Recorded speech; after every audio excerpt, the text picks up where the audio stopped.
Golly, that's loud. Hey, welcome to the award-winning In Will Time Car Talk Show. We don't know why we won an award.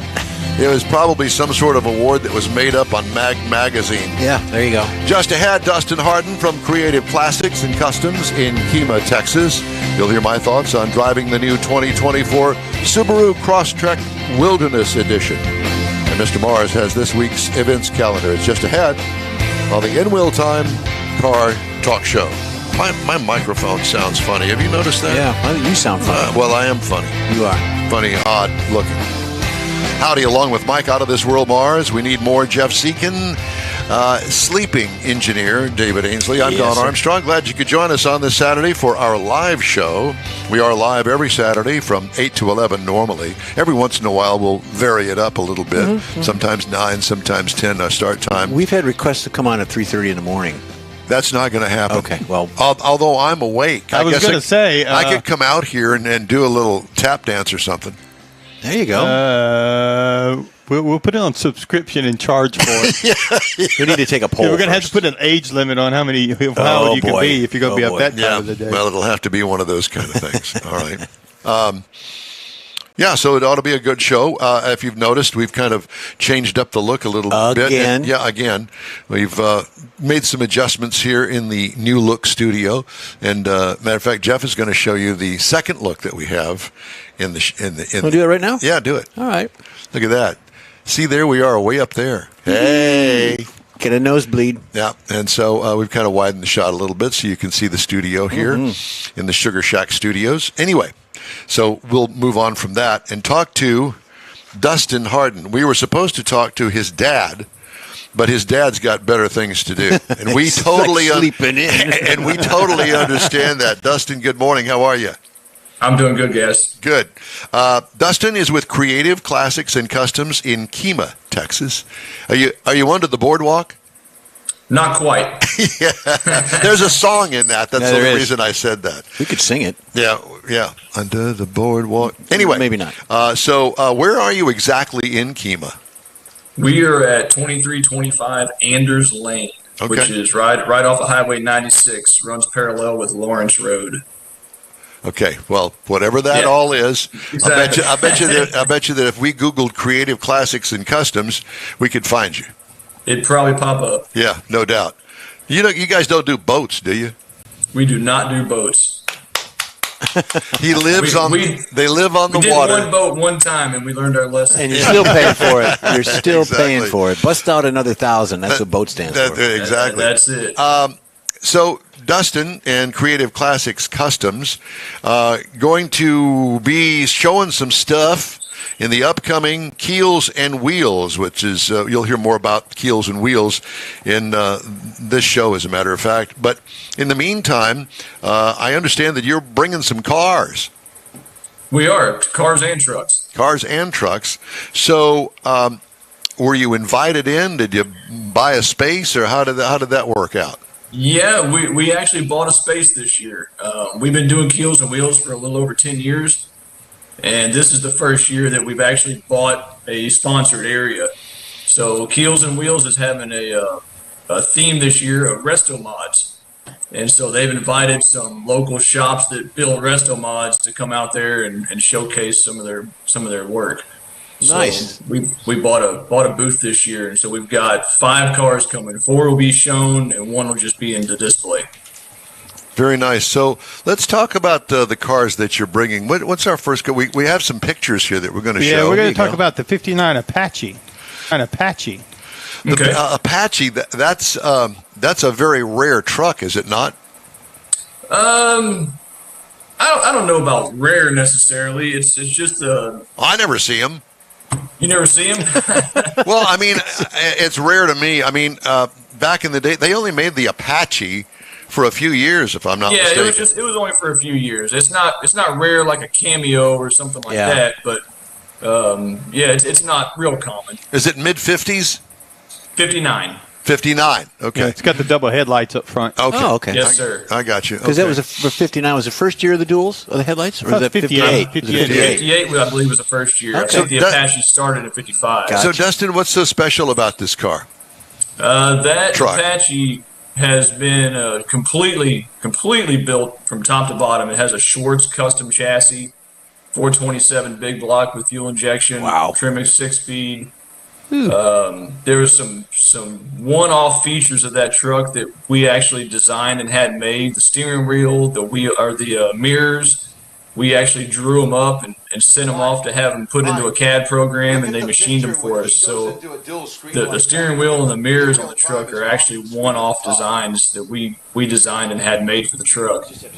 Okay. The bed was a very custom piece. It's made out of a solid piece of mahogany. A solid piece of mahogany. With some soft close cabinet hinges that open up a hatch to access the gas tank. And we had some trim pieces water cut that we laid on the bed wood and then poured bar top epoxy over top of it. So the trim is buried under about a 1/4 inch of epoxy. It's a pretty neat bed. Sounds like it almost sounds like a bar. It kind of looks like it back there. Yeah. That is very cool. You can probably slide a drink across it pretty easily. Yeah, no doubt about that. Let me ask you about the wheel tubs. Are they a different color or something?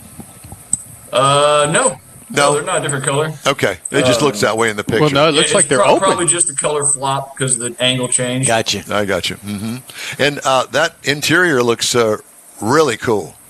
Yeah, the interior came out really nice. To me, really nice. Is that a wooden steering wheel you got on there? Yeah, the custom wheel. It's the custom wheel. That was the one that we designed in house and had made for the truck. Wow. Go back up to the wheel. Who is that? Mars messing with that over there? He's just trying to get everybody to see it. Okay. So if you look at the design of the steering wheel, it has the 3 little hash marks on there and kind of a spear design. Mm-hmm. That was to pick up the design of the original bedside trim that has that same spear and little 3 hash mark on the end of it. Yes. And so we designed the steering wheel, the mirrors, and the trim in the bed to kind of complement that factory style of the bedside trim. I love that. I love that thought process. I love the creative part of that, to bring it all together and bring it inside. Now, the engine package and transmission packages are correct. Those tubs are not near wide enough. You need wider the tires tubs. are only 15 inches wide. Come on now. We probably could have gone a little bigger, but we were looking at tire companies that make a tire wider than 15 inches. Oh, I'm sure there are. Order. Well, we're kind of looking for a steamroller look back there. Exactly. Right. Yeah, you know that. So while we look at these pictures here of the Apache, what is your job there at the shop? What is my specific job? Well, I'm half owner. My dad and I are partners. Right. You have a specialty? I have a specialty in I'm well versed in mechanical work. I started off life as a mechanic. I was a BMW technician for many years. I worked overseas in Iraq for a few years doing vehicle maintenance and repairs for the contractors. I've got pretty extensive mechanical knowledge, so I do a lot of that kind of stuff around here, tearing apart, putting together. I do specialize in the finishing part of the job. When a car comes out or when pieces come out of the paint booth, I do all the cut and buffing and polishing and finishing and all that. Now, did you build the 427 yourself? No, it came as a crate engine. Oh, it's a crate engine. Okay. Yes. Would it come with a fuel injection system on it? No, it came as a long block, and the Holley Sniper system was put on top of it. Okay. Long block, did it have heads on it? Yes. It did, okay. Yeah, it was oil pan to intake, essentially. I got you. Okay. Very nice. All right. So I'm just trying to, get a lay of the land here of your involvement in this. Now, how long have you been working with your dad at the shop? 2007 is when I came back from Iraq and started working at the shop. My dad had another business partner at the time, and in 2016, that business partner decided to move back to Arkansas, where he was from, to help his ailing mother, and I bought his half of the business, which made my dad and I partners. Good. So I've actually been with the company since 2007, but became an owner in 2016. Does he ever want to lay whale you every once in a while? Probably so. Because, there's always that thing, the father-son thing, that every once in a while, no, Dad, it's not that way. Yes, it is that way. Well, they make TV shows about that, where they do throw stuff at each other. We keep talking about the TV show thing. We don't have quite that much drama in the shop. That's good. Things run pretty smoothly around here. So how many cars can you get in the shop? How many do you work on at a time? We usually have half dozen. Yeah, 6 to 8 cars is typical. Yeah, typical for us. We typically have 3 to 4 big projects going on, right? And then we pull in small jobs in between that. Yeah. We do collision work for classic and exotic cars. We don't take in your grocery getters and that sort of stuff, but we work with Haggerty and Grundy and the classic car insurance companies to do collision and repairs on classics. So we do take in some small stuff in between the restorations and full paint jobs. Interesting. Now, this orange car that we're looking at, what is it, first of all? Is it the Roadrunner? 69 Roadrunner. Okay. 69 Roadrunner. Yeah, the customer bought that car from Mecum, and when he got it home and the dust settled and the fun wore off from the auction and all that, he decided he hated the car. Oh, my. And so he brought it to us and said, what can you do to this thing? And we told him, well, the sky's the limit. So it literally was. And we started off on that car 3 years and 3 months ago. The car was real solid. We didn't have to do a lot of metal work to it. Yeah. But he wanted something that was wow. And so we actually built the dash for the car in-house, built a custom dash for it. Why did you do that? He didn't like the factory dash and the factory gauge layout and all that. Yep. He wanted the big Holley touchscreen dash in there. And so the instrument cluster and all that is actually a touchscreen in there. It's the Holley 11-inch touchscreen. Nice. And so it controls everything. The headlights are on there. Everything's on there. Who's your electrician in the shop? Oh man, we sourced that to some other folks. So. See that's my cup of tea right there. I don't know nothing about that stuff. Yes, I'm in broadcasting, but I'm sorry. I'm going to raise my hands at that and say somebody else's job. So that's why we have an engineer here. We try to stay in our lane. Yeah. You buy it at Mecum and then you get buyer's remorse. Well, and then you take it to somebody. Yeah, but then you've put this thing on a rotisserie. You literally took this car straight from Mecum and took it apart. Yes. Yeah. Yes. Well, okay. So what else are we bringing besides that one now? What's next, Mr. Mars? Let's see. There's I'm looking for the 67 Camaro. So are these all customers' cars that you've gotten in cahoots? All of them except the 67 Camaro. The 67 Camaro is actually my car. Oh. And I bought that car in 1996 when I was 15. And drove it through high school. My dad and I did a little half restoration paint job on it when I was a senior in high school, and I built a V8 for it. It was originally a 6-cylinder car, and we're just finishing up a 9-year-long resto mod on the car. Wow. A lot of stuff happened in between starting that project and now. I had a couple of kids. We built a new shop. Got a house flooded during Harvey. There was a lot of obstacles that went on in the last 9 years that I've been working on it. So it took a lot longer than expected, but it really came out nice. So with the 67 Camaro, it's a lengthy build. You're getting it the way you want it. What's going to be the end result once it's finished? Is it going to go through a Mecum or a Barrett Jackson, or are you just going to keep it? No. I've got a 2-year-old and a 5-year-old that would probably disown me if I got rid of the car. Okay. They absolutely love it. Love riding in it. Love working on it. This is the car that car will never go anywhere. This is the car that has the Corvette Stinger hood on it. Yes. Wow. Yes. That's a nice touch. I like that. Well, we'll see it there. Yeah. Yeah, I know. It'll be there. That'll be the car that'll be displayed at the show. I didn't enter it into the show this year. But we're going to have it in our tent just as a display piece. Nice. So yeah. Well, that car was 100% done in house. Meaning I wired the car, I built the engine from scratch. I built the chassis, suspension, I made all the brake lines, fuel lines. Everything was done to the car in-house with the exception of the sewing of the upholstery. Do you ever go home? Sometimes. Because I know on a car like that, I'm going to have to work a little late tonight. You wind up getting home 10, 11 o'clock at 3 night. days later. 3 days, yeah. Yeah, because you work on the customer cars first. In the garage at home, so the work continues after I get to the house. Of course it does, yeah, no doubt. Okay, what do we have another one there, Mike? There's an interesting-looking 65 C10 on here. Let me get back to it. I thought you don't see them very often. No, you don't see those vintage trucks restored to that level. Not the 65s. Yeah, not the 65s.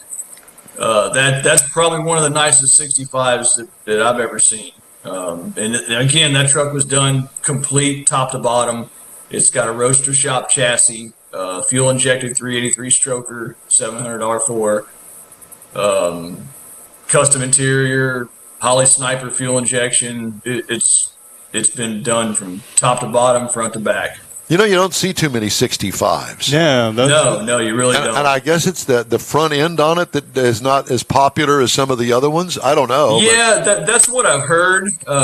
Now, like anything else, you start seeing the prices of, the 50s models and the 70s models going up. You're going to start seeing these become more popular. Yeah, they'll just bring it along at reasonable prices. Hey, do you got a website we can send folks to take a look at some of your work? Pardon? Do you have a website that we can send the folks to? What is it? CreativeClassicsAndCustoms.com. And that's all spelled out, CreativeClassicsAndCustoms.com. Well, Dustin, it's great to talk to you, and we look forward to visiting you when we're down there in a couple of weeks at the Keels and Wheels, and we're going to be telling everybody about all the details of Keels and Wheels. So it's great to meet you, great to talk to you. We look forward to seeing your work in person, and we hope to see you again. All right, guys. We appreciate you having us. Thank you. All right.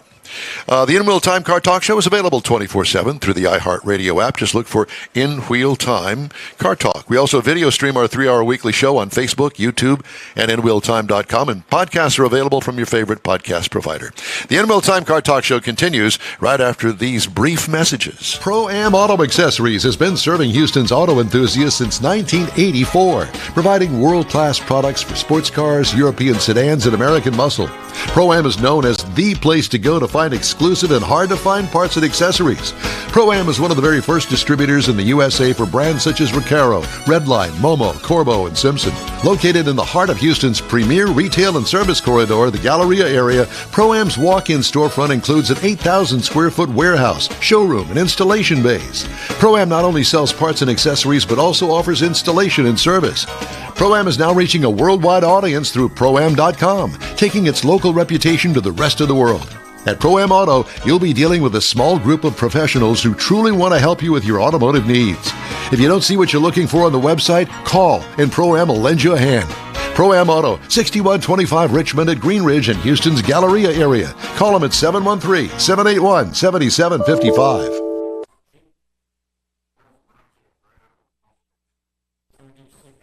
Well, I think I did everything except, are you ready? Mm-hmm.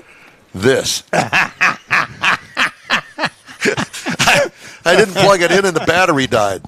So, in the meantime, Jeffrey, why don't you let me tell you about something going on. I got it, Mike. The 28th annual Keels and Wheels Concours d'Elegance. That's Concours d'Elegance. It's over there.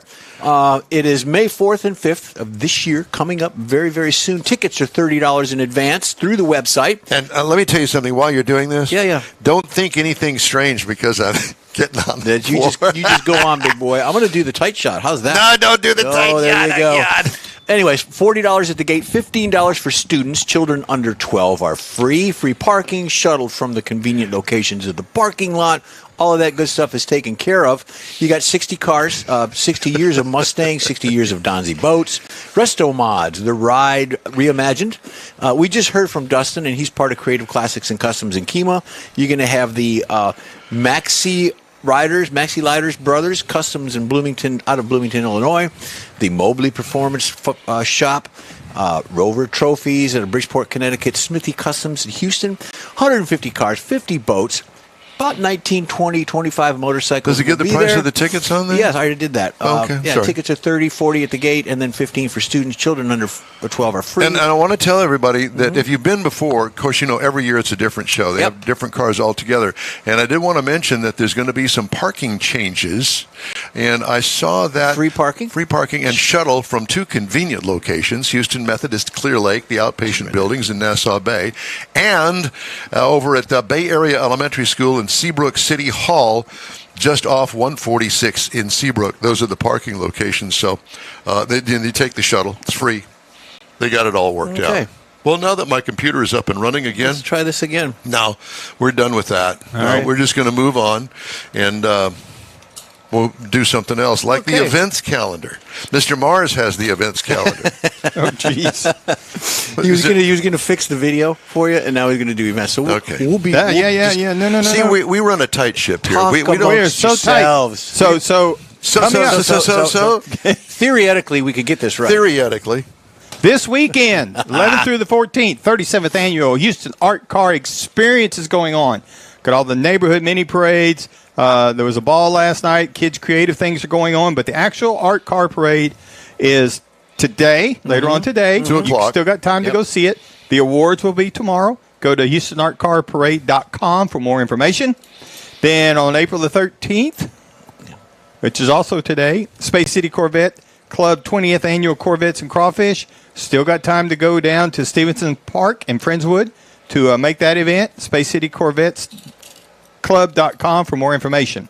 Then 2 weeks. Hot Rod Tour of Texas. Woo-hoo. April the 25th through the 28th, kicking off in Victoria for 3 days of cruising across Texas.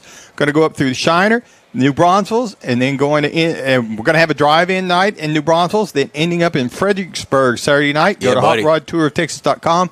It is sold out, last I heard. Didn't he say last week it was sold out? Yeah. All spaces are taken. But if you want to see a long, 15-mile parade of cars, be sure and check it out in the route. May the 4th and 5th, Keels and Wheels at Lakewood Yacht Club. KeelsandWheels.com for Keels-Wheels.com for more information. We are going to be there live on Saturday. There'll be a lot of places. Yeah, then June the 7th through the 9th is the 49th Lone Star Street Rod Association State Run in Granbury, Texas. And go to LS. Did you read this before you started? He did. Well, I just realized that I wasn't saying that correctly. He misspelled it. LSSRA.org for more information on that event, and we're going to be there live as well. All right, thank you. Time now for this hour's car review. I had the opportunity to drive the 2024 Subaru Crosstrek. It comes in these trim levels: base, premium, sport, limited, and then I had a sub-level called the Wilderness. All right. And it looks really good. Small SUV, seats 5 people, including the driver. Exterior changes, well, it's all new, and it's a third-generation Crosstrek. And it really is a very cool little car. Exterior features include, well, I put down here, is it a wagon or is it an SUV? I would think it's an SUV. Well, it kind of blurs the line there, if you ask me. Wilderness body side cladding gives it a true off-road look. Special Wilderness grille adds to the tough look. Wide open rear hatch would swallow a week's worth of camping gear, no doubt. Ooh. What I liked, the overall tougher look is appealing. It's got a more masculine look to it than the just regular Crosstrek. What could use improvement? Well, there's some cheap plastic parts interior, but, I can almost find those in every car that's built these days. Interior highlights: awesome dash design with extra-large built-in info screen, and I love that. Wilderness interior follows its tough theme on the outside. Simple, usable dash displays. Steering wheel controls are perfect. As far as trunk room, cargo room, it's small but plentiful with the second row down. What I liked about it, the user-friendly design on the interior. Nothing secret about that. What could use improvement? Not sure. I like the different-looking materials, patterns mixed with the faux carbon fiber pieces. It seemed to work somehow. Not quite sure. 2.5-liter optional four-cylinder in it, 182 horsepower, 178 pound-feet of torque. with a CVT transmission and full-time all-wheel drive. Tow rating of 3,500 pounds, so a small camping trailer. Not one that you could live in, but one that you could stow your gear in. That would be perfect for this thing. 25 miles per gallon in the city, 29 on the highway for a combined of 27. I got 26.3 over 377.5 miles. What I liked about it, the gas mileage. What could use improvement? Would like to see a little bit more power, at least 200 horsepower. I would also like to see a standard automatic transmission, or better yet, since it's an off-road kind of vehicle, how about a manual in this thing? Wow. Ride and handling. What I like, the smooth ride for such a small car. What could use improvement? The steering seems to be a bit overboosted for me. You know, it's kind of like the Oversteer. Almost like the Buick. There's You know, something you like just that. one finger when you turn. Some people like that. It's great for parking lots. Base trim price on this is $33,540. Price is tested $35,955. You can get in a Crosstrek for $25,195. Competitors include the Ford Bronco Sport. That goes for $31,230, which is being recalled, by the way. Oh. Jeep Compass, $28,400. And the Mazda CX-30 starts at $24,995. Pretty cool little car. I've had it before, and I really do like driving it. It was a fun ride, and it beats the heck out of searching for an electric plug-in place for 2.5 hours, like I did the week before. All right. I was very thankful to get a gasoline motor. Now I've got more on that coming up. You know, I know that our dear friend up in Dallas, Buzz? Buzz Smith. Yeah. I don't care what he says. Oh, boy. Don't care. And we could go toe-to-toe on that. Not that I have a penchant against EVs. I know a guy that has a Tesla. He's had it now for 2.5 years, and he loves the car. I get that. I totally understand it. But the infrastructure is not there to support EVs. If you drive anywhere other than home, work, grocery store, church, that sort of stuff, it's going to be a real pain to find. We all know that. A And fast charge. Buzz knows that as well. And It's I just- got into a discussion with another journalist over that, EVs failed back in the early 1900s for the same reasons. Battery issues, infrastructure's not there for charging. Well, the range, technology and then wasn't as what it Well, was I know, today. but still, it's the same core root problem.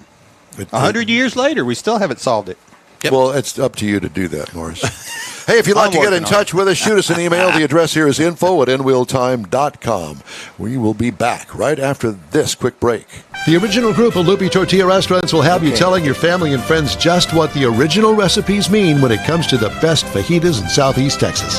Founder Stan Holt invites you to visit the original Lupi Tortilla near I-10 and Highway 6. Here's the original house that inspired the design of all the rest and the original charm that helped make Lupi Tortilla the go-to destination for Houston Tex-Mex. Speaking of original, nothing can compete with the original lime pepper marinade that everyone will agree makes Lupi Tortilla award-winning beef fajitas the best anywhere. Lupi Tortilla Katy is another location that gives you the same quality and service Houstonians have come to expect at Lupi's. It's located just off I-10 and the Grand Parkway at Kingsland Boulevard in Katy. Find yourself in Aggie Land? Head to the Lupi Tortilla in College Station, located just around the corner from Kyle Field. It's a great place to enjoy those famous frozen margaritas before or after the game. Headed east to Louisiana, stop in at the Lupi Tortilla in Beaumont. It too's on I-10. You can't miss it. The original group of Lupi Tortilla restaurants invites you in for the best Tex-Mex anywhere. You own a car you love. Well, why not let Gulf Coast Auto Shield protect it? Houstonian John Gray invites you to his state-of-the-art facility to introduce you to his specialist team of auto enthusiasts. We promise you'll be impressed. Whether you're looking to massage your original paint to a like-new appearance, apply a ceramic coating, install a paint protection film, nano-ceramic window tint, or new windshield protection called ExoShield, Gulf Coast Auto Shield is where Houston's car people go. Curbed your wheels? Instead of buying new, why not have them repaired? How about a professionally installed radar detector? Gulf Coast Auto Shield does that too. Get a peek inside the shop and look at the services offered by getting online and heading to gcautoshield.com. Better yet, stop by their facility at 11275 South Sam Houston Tollway, just south of the Southwest Freeway, and get a personal tour. Gulf Coast Auto Shield is your place to go for all things exterior. Call them today, 832-930-5655 or gcautoshield.com. This is the world's favorite place to go for podcasting and live streaming. It's the In-Wheel Time Car Talk Show. Just ahead, Jeff Yurgovich, R&A Motorsports. He's going to join us, talk about the Blue Oval and stuff that he's got. Yeah. Mars has This Week in Auto History. I'll get you caught up on the stories making automotive news headlines. Howdy. Along with Mike Out of This World Mars, we always need more Jeff Zekin. I'm Don Armstrong. Glad you could join us on our Saturday morning live program. By the way, if you're listening on a podcast, this show is recorded and done live. We do it live and then record it as we go along. And that's done on Saturday mornings, generally between 8 a.m. and 11 a.m. on your live sources, including InWheelTime.com. There's a bunch. Yeah, and we also do it on Facebook. Well, to that point, if you got another second, we need subscribers. If you want to subscribe to us, we'll send you some good information and keep you updated on what we're doing, where we're going, and why we we're doing don't sell it. your information. No, we don't do that. And if you don't subscribe, we're going to send Mike to your house, and he's going to make you breakfast. You don't want that. You don't want that. You don't. So subscribe. Mike, if you were to make yourself your own breakfast, what would it be? 2 eggs, bacon, and some tomatoes. Tomatoes? Yes. Uh-huh. That's what I have for breakfast. And some hot tea. Okay. Yeah, Except when I'm working. like this. Yeah. So what did you have this morning? Nothing yet, but Jeff's got a box of donuts over there I'm going to have here So, shortly. we went to Avalon Diner after the Chroma Coffee last week, and the server, the waiter person said, "How do you like your eggs?" And I said, "Fabergé." I like my eggs Fabergé. Yeah. Nice touch. We all do. Yeah. I wish that I could afford a Fabergé egg. I actually held a Fabergé egg a long time ago, and it was in Hollywood, where the Fabergé store is. I'll be darned. Yeah, truly amazing. But at any rate, Okay. Alrighty. Now that we've got that out of our way, Subscribe. let's talk to Jeff Yurgovich, R&A Motorsports. Good morning, Jeff. How are you? Whoops. Got to unmute, Jeff. You got to unmute yourself so we can hear you.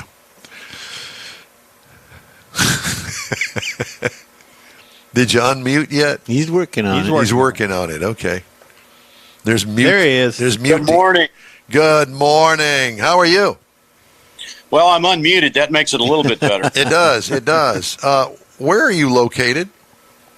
I'm actually located in Arkansas, right outside the Eureka Springs. Oh. Are you a Razorback fan?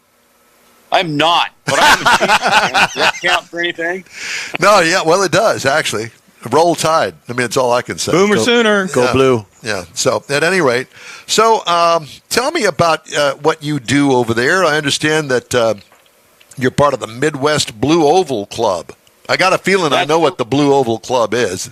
Something to do. That's correct. Something to do with a brand that starts with F. Well, yes. That's we started the Blue Oval Club in 2014. We felt going to the car shows and putting money in the pocket of the person doing the show was not advantageous to what our group was trying to do. What is your group trying to do? Well, we were trying to donate back to the communities out of the car shows. So Yeah. we created the Midwest Blue Oval Club as a 501c3. We're a nonprofit organization. We strictly try to do car shows in small towns and donate 100% of the proceeds back to the local charities. Good for you. I commend you on that, sir. So over the years, we've donated hundreds of thousands of dollars back to local communities and charities that helps them throughout. But in the meantime, we're having fun with the car shows that we put on and the people that come see us at the car shows. And do you have any big car shows coming up, or are they all big to you? Well, they're all big to us, but we do. We have one here in Eureka Springs, which it was a Mustang show that had been going on here for years and years. And the gentleman that was running it had health problems and I took it over in 2014, started running the show, and we built it up into a little bit bigger show. We now do about 3 to 4 days worth of cruises, events, sightseeing, road rallies, things of that nature. And then on Saturday, we have a car show, and we get somewhere 200, 250 cars, all in a small little parking lot inside of Eureka Springs. It's quite cozy, and people really enjoy it. Is it all limited to Ford Mustangs? It's all limited to Mustangs and Ford-powered vehicles. Gotcha. Okay. So, in other words, I could have a 38 Chevy with a Ford Coyote engine in it. You could, and we would let you in if you're glad to take. Remember, we're nonprofit, so we don't get too picky on that. We'll still take your entry fee into the car show. Yeah, and my Freakazoid car. You'd be at the back of the line, but you could get in. You park over there, Don. The best one we had come was I think it was a '76 Corvette with a Ford 289 engine. In Oh my God, that's sacrilegious, isn't it? Isn't that like It's the opposite direction? We all had to go look at it more than once. Just No to say doubt. that it really Ford engine in it. Bizarro world there. Yeah, I can only imagine the motor mount to transition It's from Chevy just to Ford. the other way around. You Yeah. know, I've got a 58 whatever, and I'll drop a LS in it. That's it. Well, this is the start of our show season in Eureka Springs, Arkansas. If you've never been here, the roads are great. The driving, I want to say 1 million motorcyclists come here to drive the roads every year. Where is So- Eureka Springs? Is it near Hot Springs? No, we are about 3.5 hours north of Hot Springs. Okay. We're basically, Eureka Springs is about 20 miles south of the Missouri border Okay. into Arkansas. It's the start of the, it's up by the Buffalo River. Okay. It's still the Ozarks, but it's the start of the Boston Mountains that run all the way down into Hot Springs. Well, this is typically the most beautiful time of the year Yeah. up there. We're just getting a lot of pollen right at the moment, but Yeah. I'm sure everything will be green soon enough. Yep. Yeah, this is the kickoff. Eureka Springs show is the kickoff of our show season for the Midwest Blue Oval Club. We'll have this, and it's always the weekend after Memorial Weekend. So we have a lot of the town that helps us with hotel rooms and all the events that we can do because it's after one of their busiest weekends. And generally speaking, it's an odd town that we have a population of 2,071, but there's 2,600 hotel rooms in this town. Well, obviously, it's a vacation destination. It is. It's also, I think somebody told me once, there's more marriages done in Eureka Springs than there is in Las Vegas. Wow. You know, So- I've heard of Eureka Springs, but I didn't realize that it was only 2,000 people that call home there. Yep, that's all we've got at the moment, and it's growing. We're getting a lot of influx coming into this area and we're across the lake from Bentonville, Rogers, Fayetteville. So you got a Walmart city there. We do. We have Walmart store number one. Wow. Do you really? Is that They're where it very is? proud of that. Oh, So my God. You're north of Joplin. No, We are south of south of Joplin. South of Joplin. Okay. Yeah, the northern Arkansas. Gotcha. Yeah. And then speaking Northern of Arkansas, is a really pretty area in Arkansas. It's not even doesn't even feel like it's part of Arkansas just based on the mountainous that's here. Jeff, what do you do for a living? Well, I'm actually retired now. You introduced me as RNA Motorsports, but that was when we were in Lee Summit, Missouri. I had that business for 20 plus years. And when the pandemic hit, we kind of slowed down a little bit. We decided to move to Arkansas. Now we're a subsidiary of RNA Motorsports. We are Yellowstone Mustang Ranch. And we are assembling and building Shelby Mustangs right now. And we have Wait a minute. ours- I didn't. Are they still in business, Shelby Mustangs? He is. Well, I know that you are. Restorations or what? These are all restorations, and we take a complete car and disassemble it and hand build every single piece from scratch. If we have to, or restore the actual piece that's there. I can give you a little heads up or a look here if I can turn this. Yeah, around. please do. All right, so here is the actual shop, and we tell people that we build your car on a piece of white carpet. Well, that's true because we can come and go out of your car without having shoes on and scratch up things coming and going as we build the car. This particular car is a 67 Shelby GT500. It had just come out of the paint shop. It is starting assembly right now. It's in a stage where the headliner goes in first, and then we work on the dash and the glass, assembling the car. It's completely apart.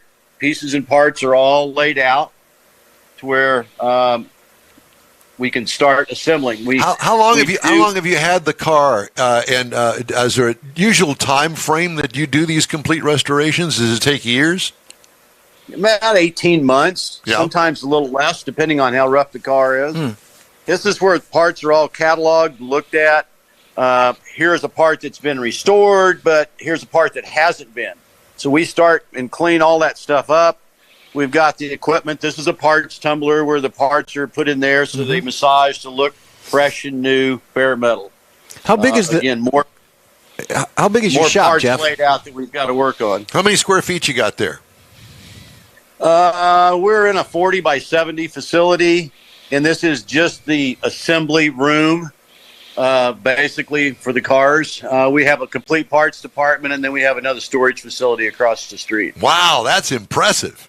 How many folks you got working with you? Me, myself, and I, all three of us. Oh, wow. Oh, my gosh, you're doing all this on your own? I am. I have a little assistance that comes in every once in a while, but I've been doing this for quite a while. I'm pretty used to assembling and building cars. And it's the small parts that take a lot of time.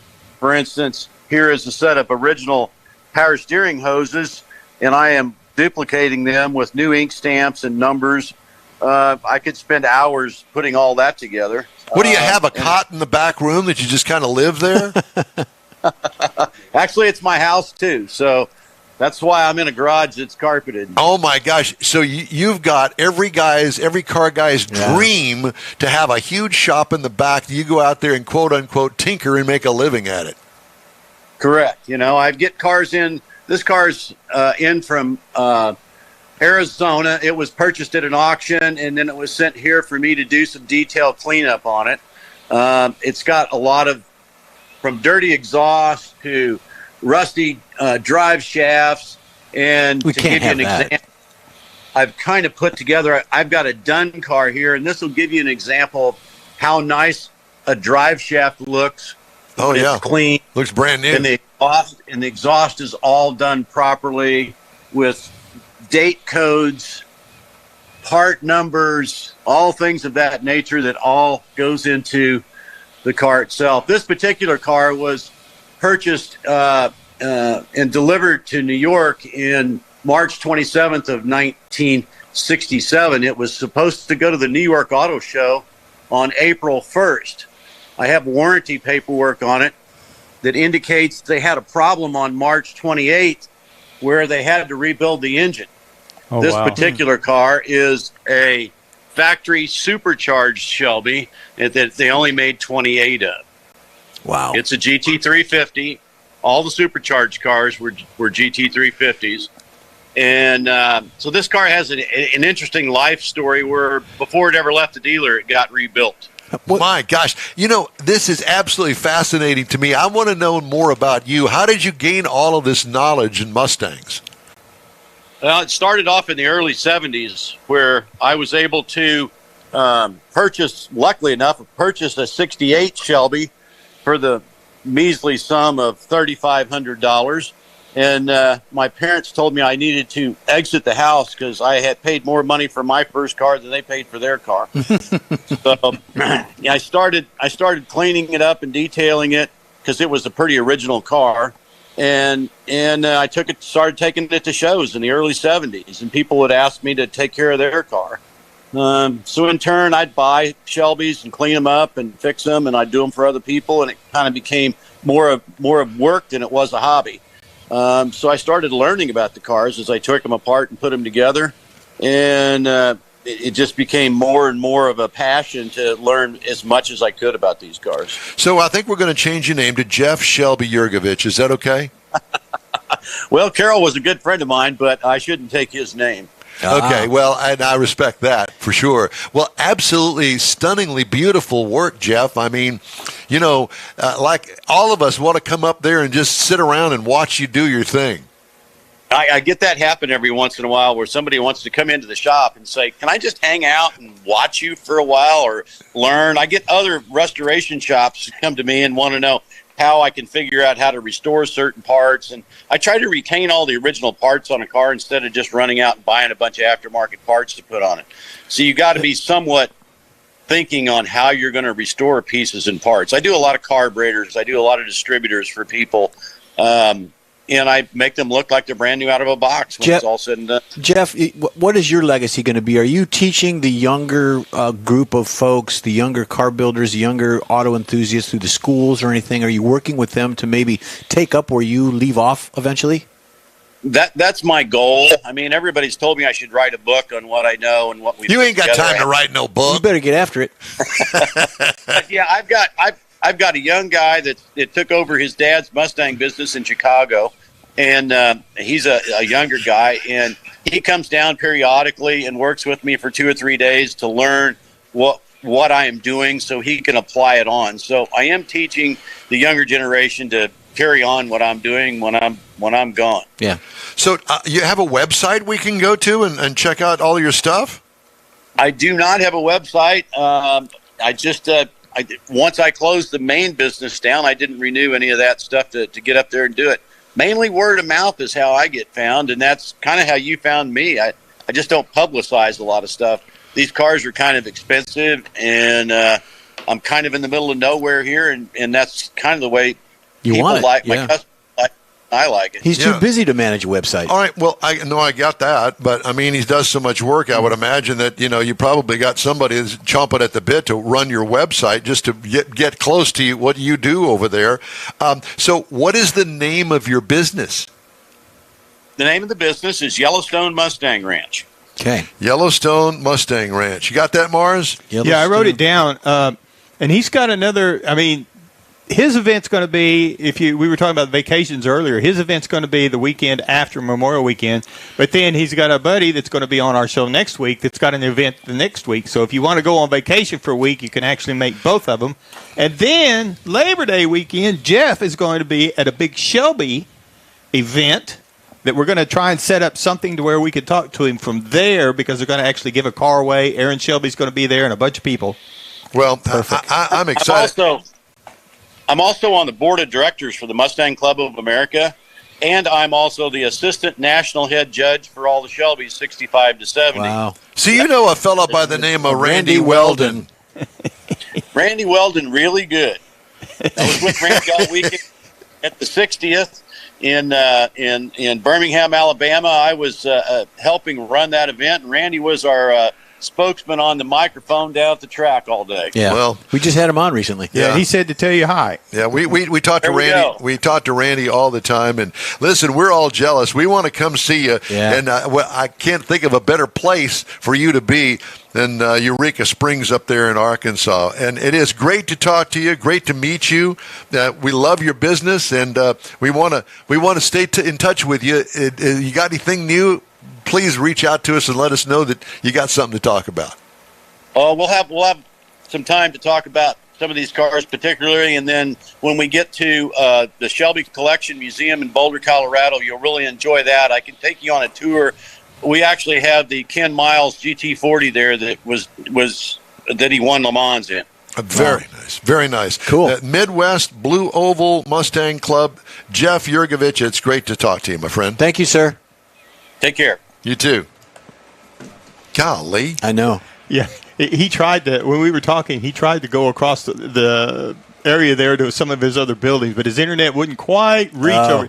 But it was enough that you could see all of these valve covers. I mean, all these parts that he's accumulated over the years. It's just amazing. Love that. Which, I wish I'd have zoomed in on that back when I was really, really, really into the drag racing thing. But minds wander. Yeah. Especially mine. You had to have something to grab you.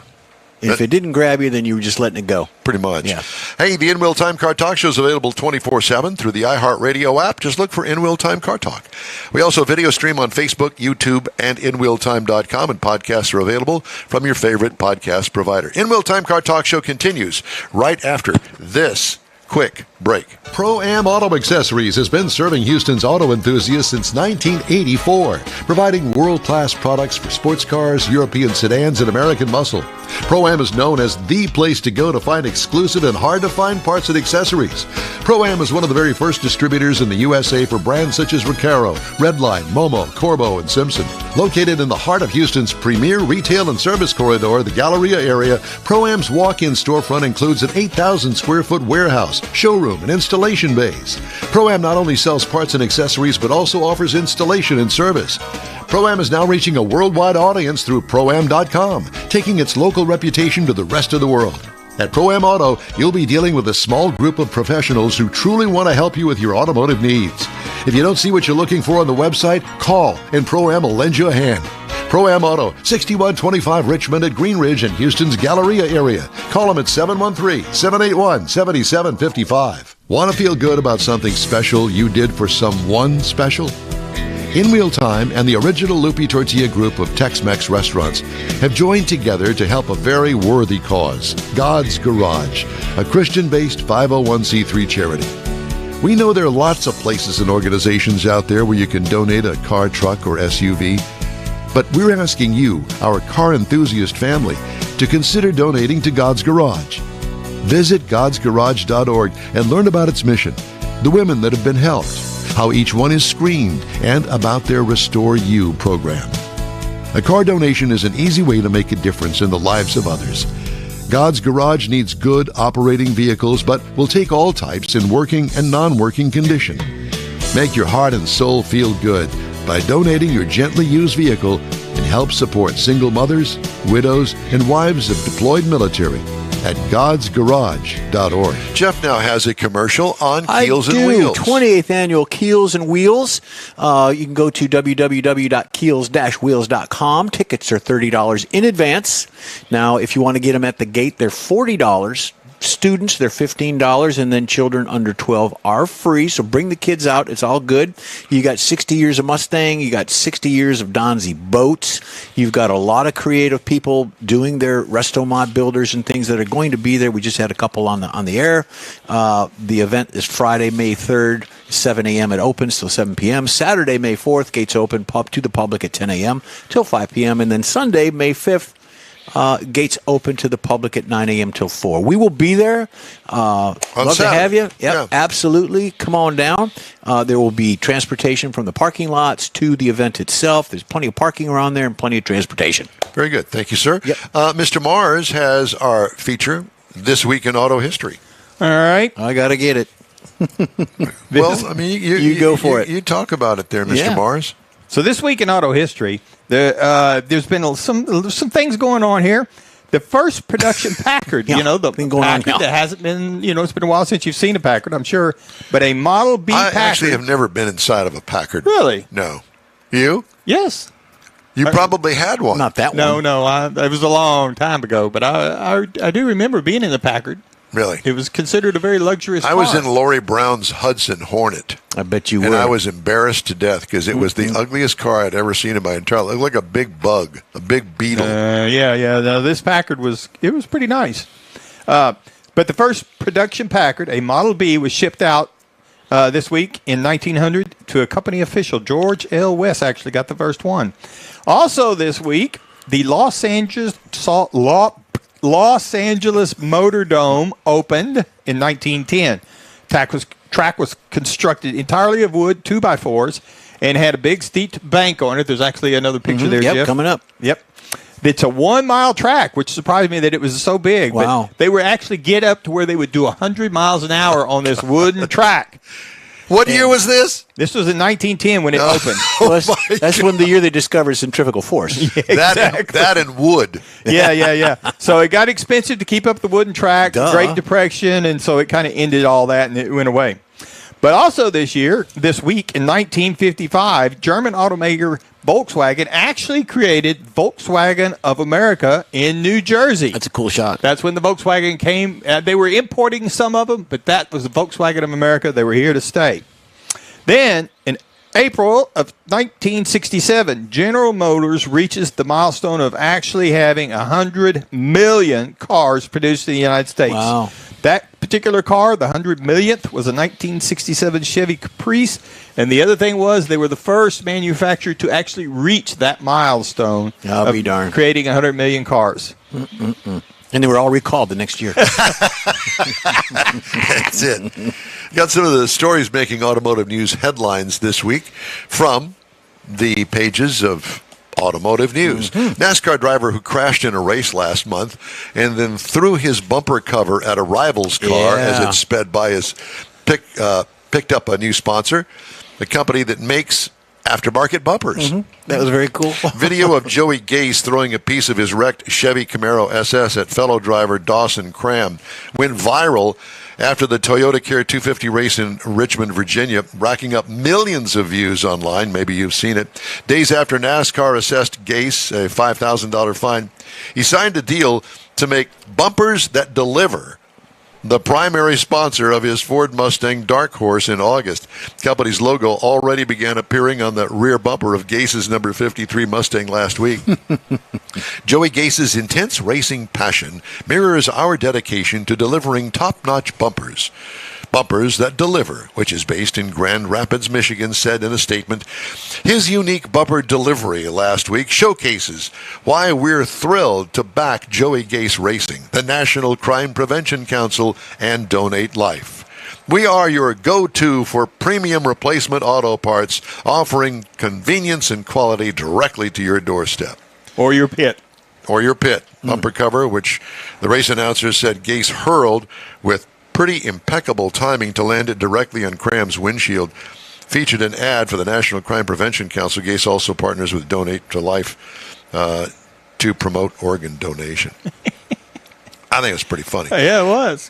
New vehicle inventory in the U.S. continued to climb in March and reached its highest point since December of 2020, according to Cox Automotive. Cox said inventory stood at 2,837,400, and the latest estimate, a 74-day supply. Wow.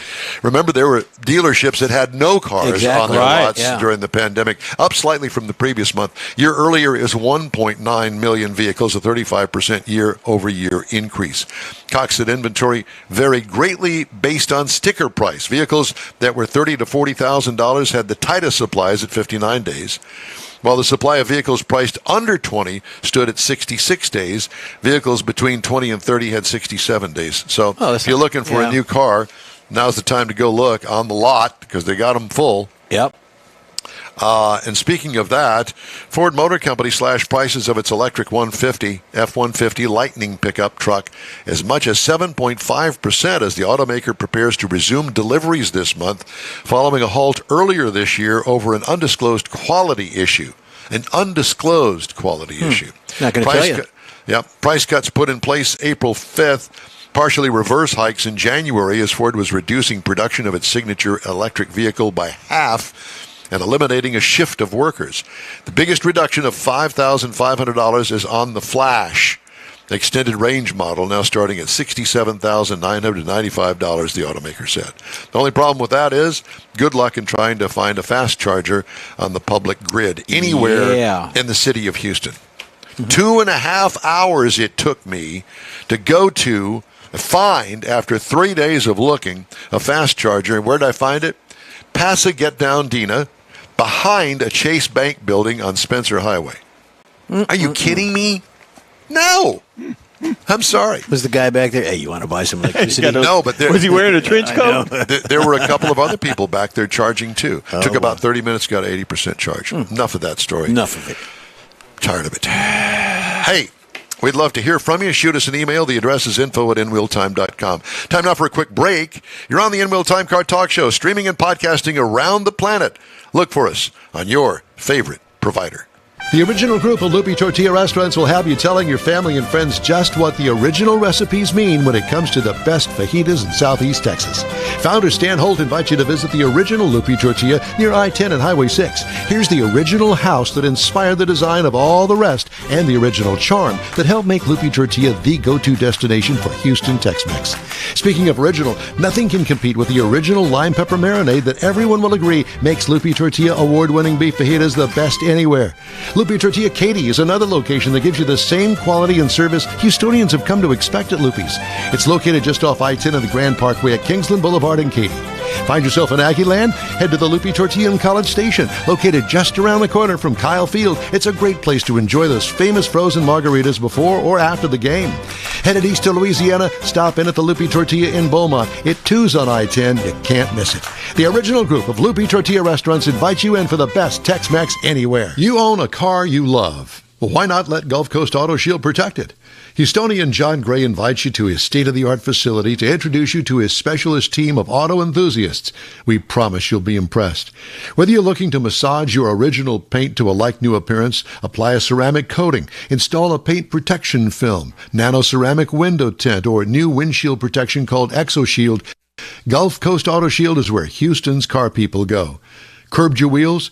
Instead of buying new, why not have them repaired? How about a professionally installed radar detector? Gulf Coast Auto Shield does that too. Get a peek inside the shop and look at the services offered by getting online and heading to gcautoshield.com. Better yet, stop by their facility at 11275 South Sam Houston Tollway, just south of the Southwest Freeway, and get a personal tour. Gulf Coast Auto Shield is your place to go for all things exterior. Call them today, 832-930-5655 or gcautoshield.com. Guess who? Us. No, it's not Woody Woodpecker. Yeah. Podcasting and streaming around the globe. It's the In-Wheel Time Car Talk Show just ahead from Paint House. Yes, it's the one and only famous Randy Borcherding. Famous. Later, remember as a kid you used to go to the hobby shop and get a plastic model car That's and what I glue it used to together do. and paint it? Yep. Well, Jeff has a special story on model car building and how the hobby is doing today. Mm-hmm. It's all just ahead on the In-Wheel Time Car Talk Show. Howdy, along with Mike Out of This World Mars. We always need more Jeff Zekin. I'm Don Armstrong. Glad that you could join us on this Saturday for our live show. Let's go What, right. what did you say? Right? Right. Here goes This way? We're going to do this way. Synchronized. Why are we doing that? Because Synchronized I with think, that what, new I think what we need to do is to do the synchronized wave. Oh, okay. Yeah, the other While we're hand doing Mars. this. The other hand Mars. Yeah, Oh, this one. That one. All right. The other hand. There you go. Okay. Speaking of synchronized. Prom wave. Look who's going there. Yeah. Look, it's Randy Borcherding. Hello. Hello. Gibby cat. How are you? Well, And you and you. we're doing good. How are you doing up there in the country? I'm all right. How y'all? All right. Jeet yet? Jeet, T? Randy. What's up, fellas? Well, Yes. we're just trying to get caught up with you and see what's going on Yeah, up it's there. been a while. You've been busy. Hey, we saw a little youngster popping in the view there Yeah, before you had you a I came. know helper. there's something in here. Who There's is this? something in Come on there. up. Come out, wherever you are. They're talking to you, buddy. Oh, there he is. Now, is that an option for that year? That's an option for that year. Yeah, you installed that? It's a one of one. Yeah. A one of one. Yeah. Priceless. There you go. Yeah, indeed. That is true. So what is that? That's got to be a pickup Looks truck. like a Chevy. It is. It's kind of a Ooh, look at got the flames. Ooh, tub. But here's the Tub, cool part. Jeff. He's hiding it. Holy Wow. Toledo. What is that? It's big. That is a It's not blown electric. big block, a Hemi-headed big block Chevy. Hemi-headed big block Chevy. I didn't know they made Hemi heads for a Chevy. Yeah, it's a thing. Area makes them. Cool. It's a cool package. The cool thing is it runs on 93 octane. Really? Yeah, the guy. It's his little fun driver. It doesn't have a roll cage, so they're not going to let it on the strip. And he just has fun with it. But man, it sounds wicked when you fire it up. I was going to say, does it run yeah. now? It does. I don't want to be the guy to fire it up because there's a process. But I can he fired it up for us when he dropped it off, and you are not going to sneak around in this truck. So don't come home at 3 o'clock in the morning trying to sneak in the driveway. Don't tell me it's got open headers. No. It's got exhaust. If you look at the right, Yeah. There. I see Yeah, it. yeah. it's got exhaust. But it ain't doing much. I'll tell you that much. How long have you had this? How long have you been working on it? the truck just got here. We've been working on it for a while. We've got the fenders. It had a, we'll just call it a real fire flame job. Oh. And the front end got burned up, so we've repaired all that, and we're putting it all back together now. Well, hopefully it's not going to catch fire again. Well, agreed. You know, I Agreed. think it needs suicide doors rather than the standard opening. That's what I would do. Yeah, I couldn't. Yeah, that'd be all right. I'm not going to do it, but that'd be all right. Be a good option. I like it. Anyhow, What else you got? so, something fun. Yeah. Let's see. I'll walk you over here. Now, you say that's the customers. How long is the process that you've had it, and when's it going to be leaving? It's been a process of months. I need to flip the camera around here. Sorry for my finger Okay. there. This one is, we just got it back from a buddy in Michigan who's helping us get all the drive line and the engine and tuning taken care of. This is a 55? 55 Chevy Yeah. Wow. that Two-door. is on a Morrison independent rear suspension chassis. So it's fully independent chassis. It has the LT4 and 8-speed automatic that you would normally see in, say, a ZL1, modern ZL1 Camaro. Yeah. Header wrap and everything. Is that those wrapped headers? Yeah, we've wrapped the headers. The exhaust is unwrapped, but it will get rewrapped because we did some mods to the exhaust. I didn't like how it sounded, so we've added this H-pipe back here in the back to sort of balance out the sound, get rid of some of the, just had that sort of old glass pack sound to it, A little pop in it. which it did, and it was annoying, and I just didn't like it. But there you can see the fun part. That's the independent rear suspension. Yeah. Nice. And anyway, it's a neat project. We've How long have you we're had on the that one there? downhill side. Pardon me? How long has it been in the shop? Gosh, I'm embarrassed to say it, but about 3 years over the course of time. Yeah, yeah. In and out kind of thing. So are these going to be any special tricks with your special paint? Any creativity going on any of these? Well, and this one, admittedly, no. This is a Porsche color. It's called chalk, and then a black roof. It'll kind of have hopefully a contemporary look without being too gaudy. One thing we did do, and it's hard to tell with it up in the air, but the wheel wells here, we raised them about 3 inches. You did? So just enough that you can get the dang wheel off now. This big tire. Let me ask you. Let's go into that for just a minute. So, what? Yeah. How did you actually take off the lip and then reposition it, or did you make a new one? The first option. Reposition, yeah. Yeah, It was cut. A relief area was cut out. It was literally slid upward. Yep. And then you sort of fill in the gaps. Yeah, so that to makes speak. sense. Yeah. Sort of like chopping, And, but in reverse. How do you? Kinda. I mean, do you do that work? In this case, no. I sublet it out to a good friend of mine who no longer lives in Texas, sadly. But he's one of those guys that could take a flat sheet of metal and build you a Duesenberg. Oh yeah. Oh, wow. And it was right up his alley, and he did a beautiful job making it look like it belongs there. Most people don't know. And Most I'm people don't just know. going to say, had you not pointed that out, I would have never guessed that. No. Because Yeah, back and in my day, they just took a cutting torch and Yeah. just rounded it off with the wheel. And Exactly. a hammer and dolly. That is a look I don't enjoy on these cars. On the drag strip, it's fine. But on these cars, when it's going to be on the street and it's got to look, somewhat original, Well, yeah. we didn't want to run that effect. So is this a daily driver for this customer, or is this going to be a showpiece? No, I wouldn't say it daily, but it is expected to perform and behave. Yeah. That was one of the reasons I had it at my friend's shop in Michigan. He is a good friend with a fellow named Mark McPhail. Well, Mark McPhail used to run GM Performance for years, and he did all the tuning on this car. So not only did it make power, but he tuned it for drivability. The upshifting, the downshifting, just the manners that it has, and above and beyond the Bonsai run, Is that why the headers are wrapped so far? I mean, you got them double wrapped, it looked like. It's a look I like. I like the look of the. Let me get in the right spot here. I like the look of this Heat Shield Products wrap. It's not necessary from a corrosion standpoint. It's all stainless steel exhaust all the way through, but it's a heat control thing, and I kind of like how it looks. Well, that's the only reason I've ever seen it was heat control, and I was just curious because I couldn't imagine it being heat, but it sounds like it's aesthetics and several reasons. Randy, you said that you sent it up to your buddy in Michigan. I mean, you did you take it up there yourself, or did you put it on a car carrier and have it sent up there? We took it in the new ATC trailer.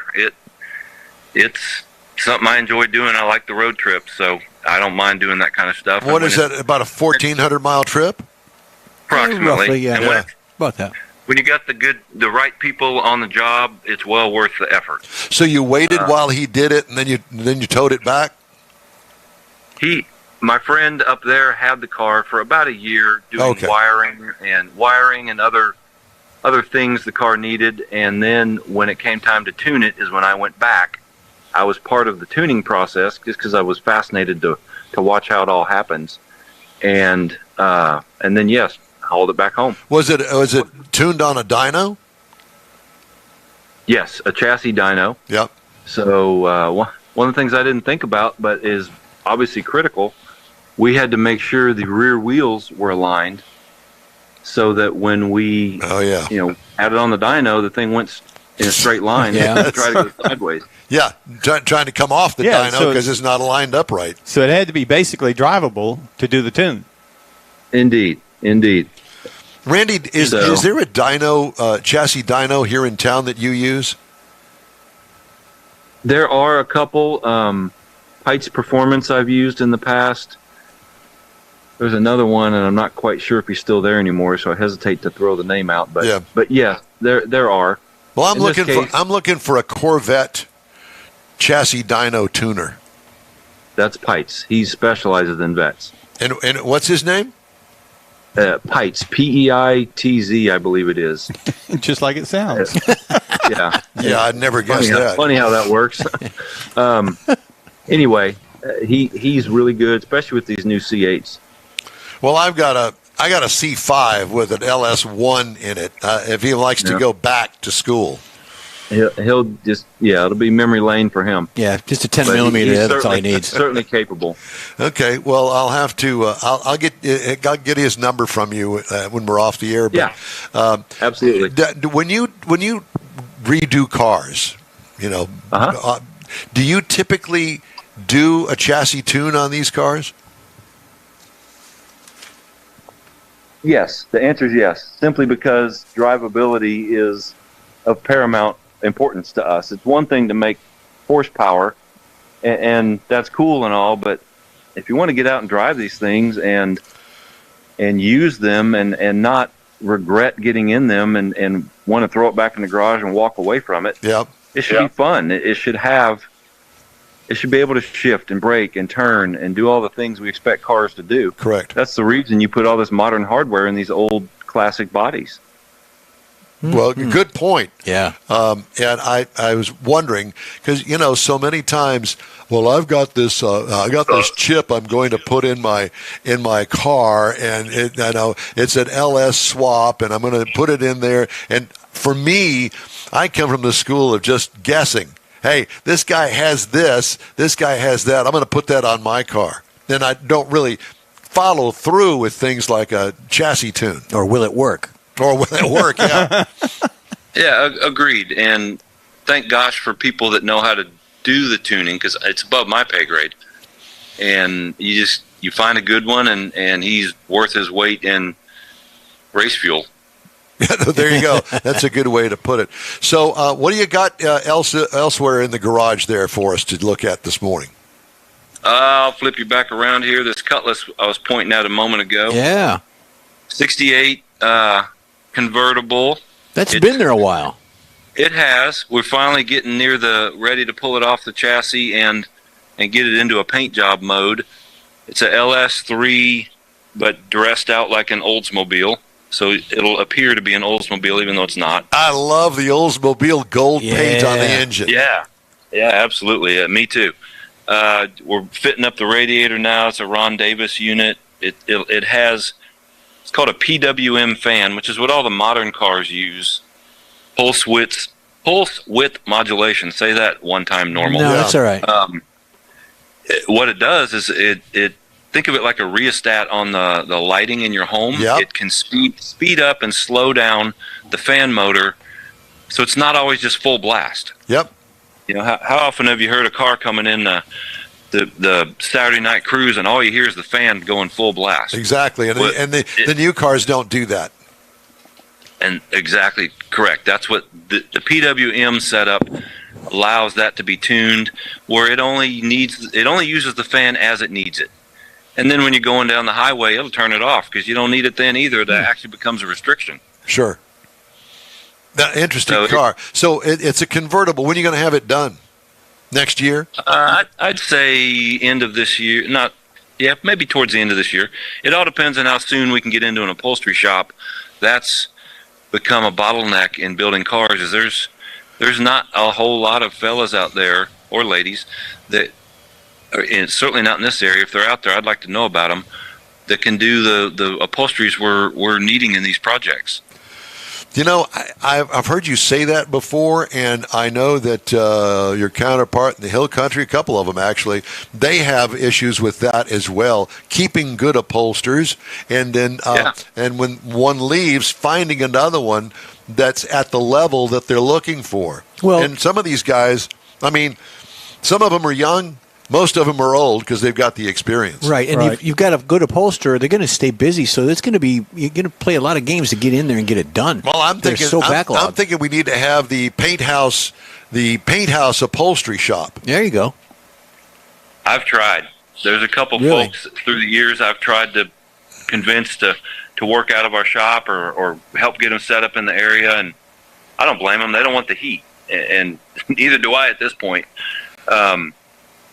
But it's an art, just like all the metal work is. Oh yeah, absolutely. And not that painting and mechanics isn't an art form of its own, but there is something special about a guy that can sew properly and understand comfort and aesthetics and making, for example, a big fella fit in a small space, that kind of stuff. Mm-hmm.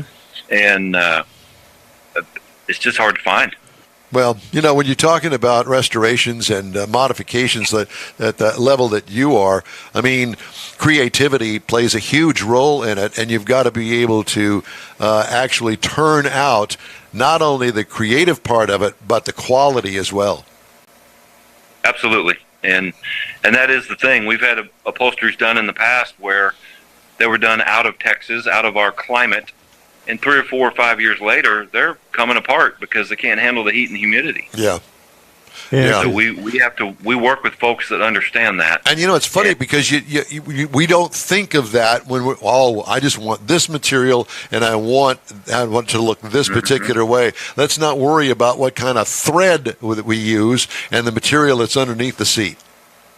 Yeah, right. And it's kind of the same with paint and body work. It's everybody sees the paint, but all the nothing matters more than what's underneath it in the foundation, and that's true in the upholstery world too. You can build a door panel out of aluminum or a nice high-end acrylic material, or you can build a door panel out of cardboard and wood, and one is going to last a lot longer than the other. Mm-hmm. Yeah, no doubt. Yeah. How's Jen? She's awesome. Way better than I deserve. I know. Well, I was just going to say that. Well, please give her our love, and it's always great to talk to you. And we're looking forward to our next time to see the progress on the Oldsmobile. Absolutely. Or on the pickup. The pickup truck, too. Well, I got a feeling the pickup truck's going to be out of there before we talk to you again. It should be gone by the end of this coming week, if we're on schedule. Yeah. Well, I like the little rodent that you had there. The little helper, yeah. Good stuff. Randy, it's always great to talk to you, my friend. Thank you so much, and you take care. And, again, tell Jen we said hi, and I hope to run into you soon. See you guys. Take care. Thank you. Thank you. Love talking to What a Randy. guy. You know, when I called him, I'd seen the pictures on Facebook of the boy. And I said, Randy, I know that's not your son. Is that your grandson? I just never think of him being that old to have grandchildren, but he's got... Just like me. You never think of you, me. Oh, yeah, we think he was old. Yeah, You. We all do. In fact, there's a lot of listeners out there that comment on that. Yeah? Yeah. About how young I am? Oh, yeah. that too, yeah. You keep believing that. I'm thinking, like we talked about at dinner last night, we need some of that Paul Popeil spray-on hair that's jet Oh, we'll black. go right to the hair stuff, huh? Yeah, Okay, yeah, all go. right, I got you. Yeah, he's trying to deflect. He's deflecting. And then we're going to take some tape. We're going to tape it off so at least he'll have some forehead left. Oh, now he's getting personal. Just the thought of that. What color? Jet black. Okay. Yeah, jet black. We'll have Randy Shoe mix polish. up a. We'll have Shoe Randy mix polish up a black. Correct. Just Randy about mix me up a color of black for my hair. Yeah, that's it. Yeah, some paint house black. There you go. All right. The In Wheel Time Car Talk Show is available 24/7 through the iHeartRadio app. Look for In Wheel Time Car Talk. And a new daily podcast is available from your favorite podcast provider. We also video stream our 3-hour weekly show on Facebook, YouTube, and InWheelTime.com. The In Wheel Time Car Talk Show continues right after this quick break. Pro-Am Auto Accessories has been serving Houston's auto enthusiasts since 1984, providing world-class products for sports cars, European sedans, and American muscle. Pro-Am is known as the place to go to find exclusive and hard-to-find parts and accessories. Pro-Am is one of the very first distributors in the USA for brands such as Recaro, Redline, Momo, Corbo, and Simpson. Located in the heart of Houston's premier retail and service corridor, the Galleria area, Pro-Am's walk-in storefront includes an 8,000-square-foot warehouse, showroom, and installation bays. Pro-Am not only sells parts and accessories, but also offers installation and service. Pro-Am is now reaching a worldwide audience through Pro-Am.com, taking its local reputation to the rest of the world. At Pro-Am Auto, you'll be dealing with a small group of professionals who truly want to help you with your automotive needs. If you don't see what you're looking for on the website, call and Pro-Am will lend you a hand. Pro-Am Auto, 6125 Richmond at Green Ridge in Houston's Galleria area. Call them at 713-781-7755. Want to feel good about something special you did for someone special? In Wheel Time and the original Lupi Tortilla group of Tex-Mex restaurants have joined together to help a very worthy cause, God's Garage, a Christian-based 501c3 charity. We know there are lots of places and organizations out there where you can donate a car, truck, or SUV, but we're asking you, our car enthusiast family, to consider donating to God's Garage. Visit godsgarage.org and learn about its mission, the women that have been helped, how each one is screened, and about their Restore You program. A car donation is an easy way to make a difference in the lives of others. God's Garage needs good operating vehicles, but will take all types in working and non-working condition. Make your heart and soul feel good by donating your gently used vehicle and help support single mothers, widows, and wives of deployed military at godsgarage.org. And now for something completely different. And out of Jeff is going to do a commercial because we didn't get one for Keels and Wheels. Yeah, Keels and Wheels is coming up May 4th and 5th. It's the 28th annual Keels and Wheels Concours d'Elegance. It is at the Lakewood Yacht Club in Seabrook, Texas, coming up very, very soon and just not too much longer. Tickets are $30 in advance through the website, which is www.keels-wheels.com. And then you got $40 at the gate. Students, $15, and children under 12 are free. And you park off-site, and they bus you there. Yeah, and they there's will. no charge for that. Houston Methodist Clear Lake outpatient building in Nassau Bay. And then they got some parking. They're parking at Bay Elementary School in Seabrook, just off of 146 in Seabrook. May 4th opens at 10 a.m. to 5 through Sunday, May 5th opens at 9 to 4. Yeah. Okay. And then I've got to do this. Yeah. No, you're going to have. Jeff's got a very special feature that I've actually, when he told me he was going to do this, I thought, somewhere, and I have it. I don't have it with me right now, but I have the model car that I built back in the 60s that, because I was going to Meyer Speedway and seeing all the 55 Chevys run around there in the sportsman class, I wrecked it. And so what I did was I heated up the front end and I smashed it in so it looked like it had hit the fence head on, you know. So then I got a story to that where years ago I had a little red wagon, a model of a little red wagon. Yep. And we saw one. And The Little Red Wagon. Car, the little red wagon, which was a Dodge. And I think we saw it at like one of the events we were at. And I told Jason, I said, I like that car. I had one when I was a kid. I explained it to him. And lo and behold, I think it was a birthday or later on, he got me the little red wagon model. He goes, Dad, I'll build it for you. Oh, he Perfect. built it. Well, to this day, that car is on a shelf in his garage, still in the box. He hasn't built it yet. It's like all the projects. All the projects. You know He's what? got that 50 hot rod in there, too. When you can't move anymore, Right. and you need something to do, Right. take it down and build it. Yeah, we'll have to get a hold of him. He's got to take the dust off it. But anyways, just looking at it, and it's pretty good. So the story of injection mold plastic, which is polystyrene of scale models, begins in the early 50s when the two businessmen, Louis Glaser in America, founder of Revell. We all know that. Yep. And then Nicholas Cove, out of the England side of it, founder of Airfix. Independently, they decided to work with injection molding and put together suitable plastic pieces for glue. So they worked on it, and they came up with it. So it was pretty good. Model cars can be traced back to the early 1900s when the first original cars hit the road.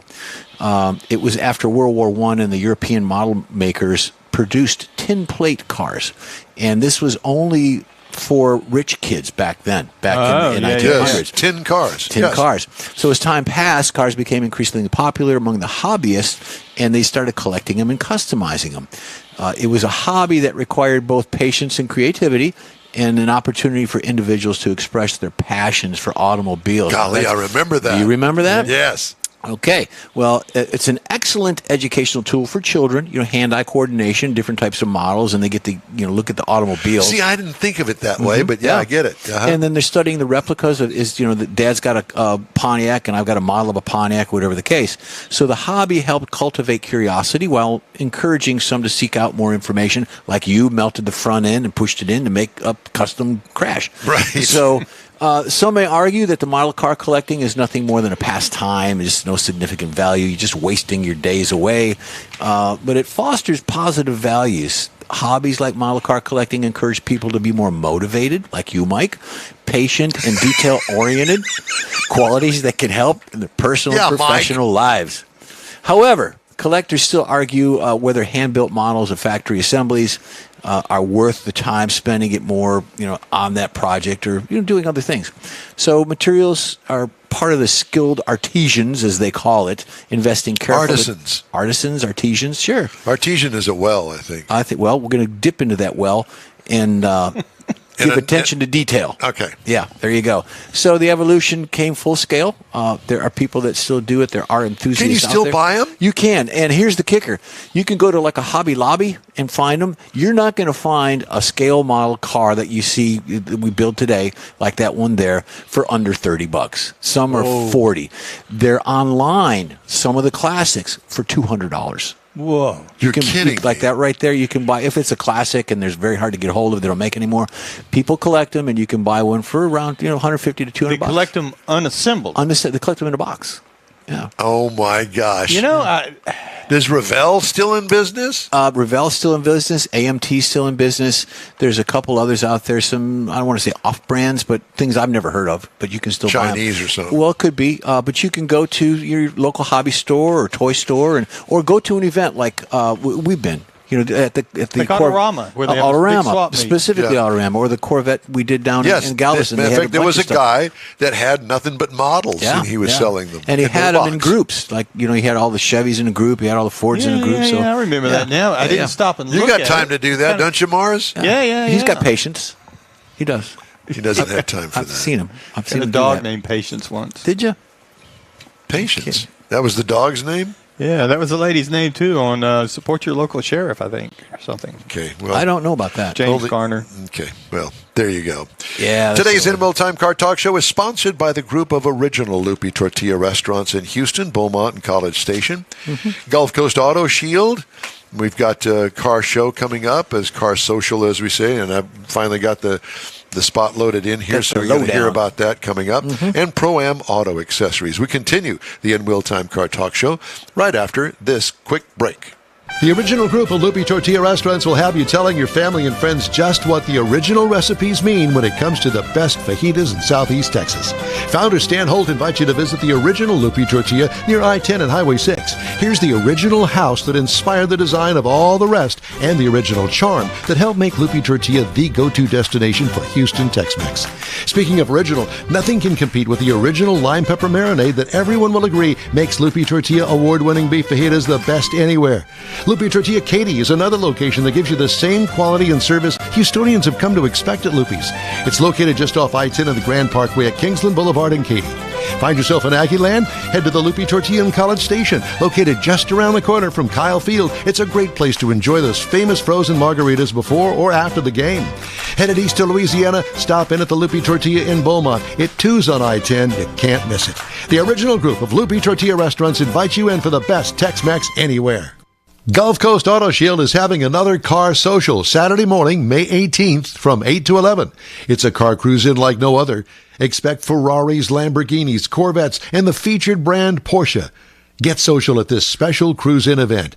You'll also see Gulf Coast Auto Shield's private workshop and learn about their many products and services. Questions are welcomed. Gulf Coast Auto Shield is easy to get to at 11275 South Sam Houston Tollway near West Airport Boulevard, just south of the Southwest Freeway. The Car Social featuring Porsche takes place Saturday morning, May 18th from 8 to 11. Tell your friends, and no matter what car you have, bring it and enjoy this rare opportunity to see some of Houston's finest rides. In Wheel Time will bring its Car Talk show there too, so join us for another Car Social at Gulf Coast Auto Shield, Saturday morning, May 18th, 8 to 11 at 11275 South Sam Houston Tollway, just south of the Southwest Freeway. Visit gcautoshield.com to see the show flyer for more details.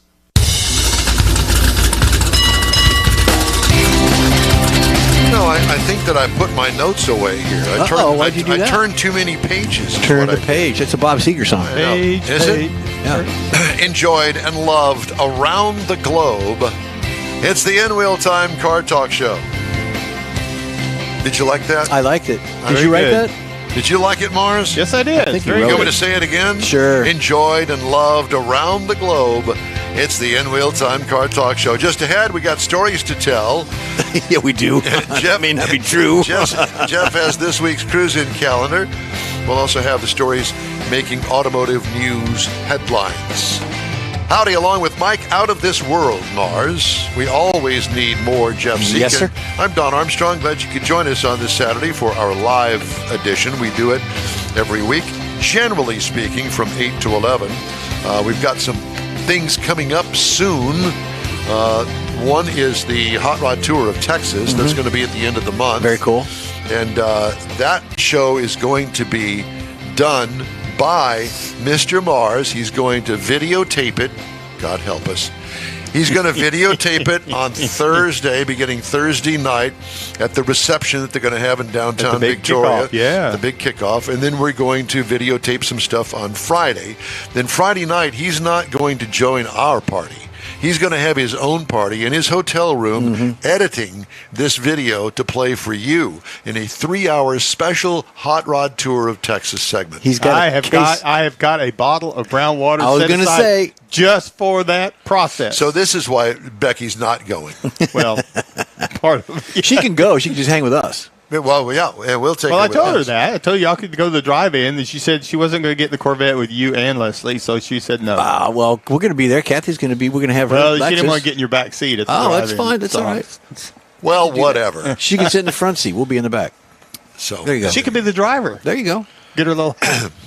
I have She needs to go. I agree.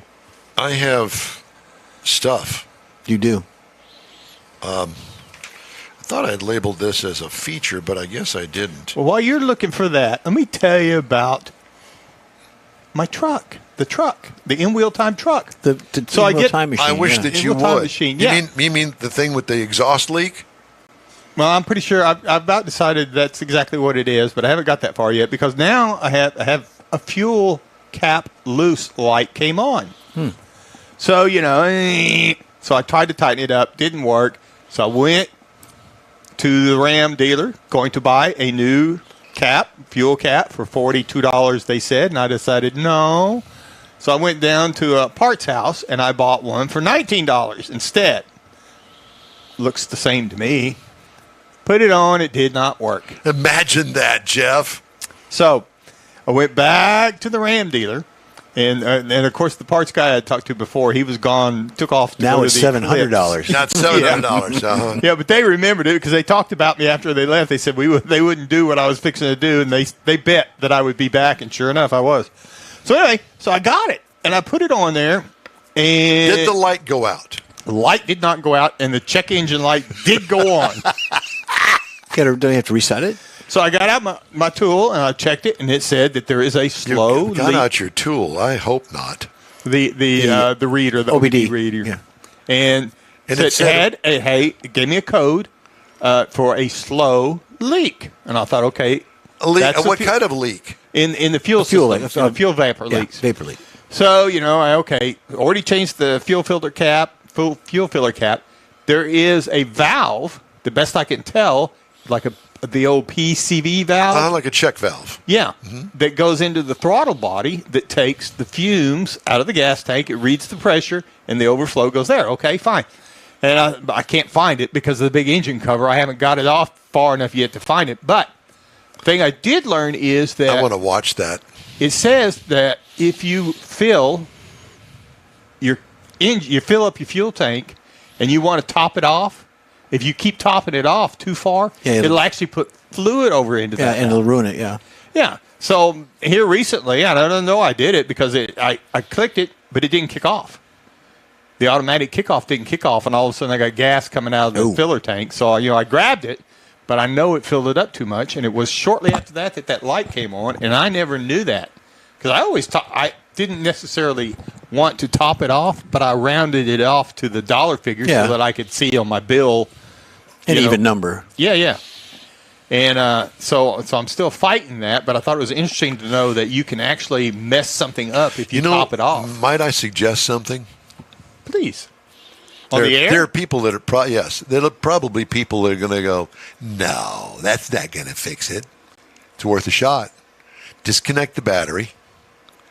Clears all the codes, clears everything. Mm-hmm. Goodbye.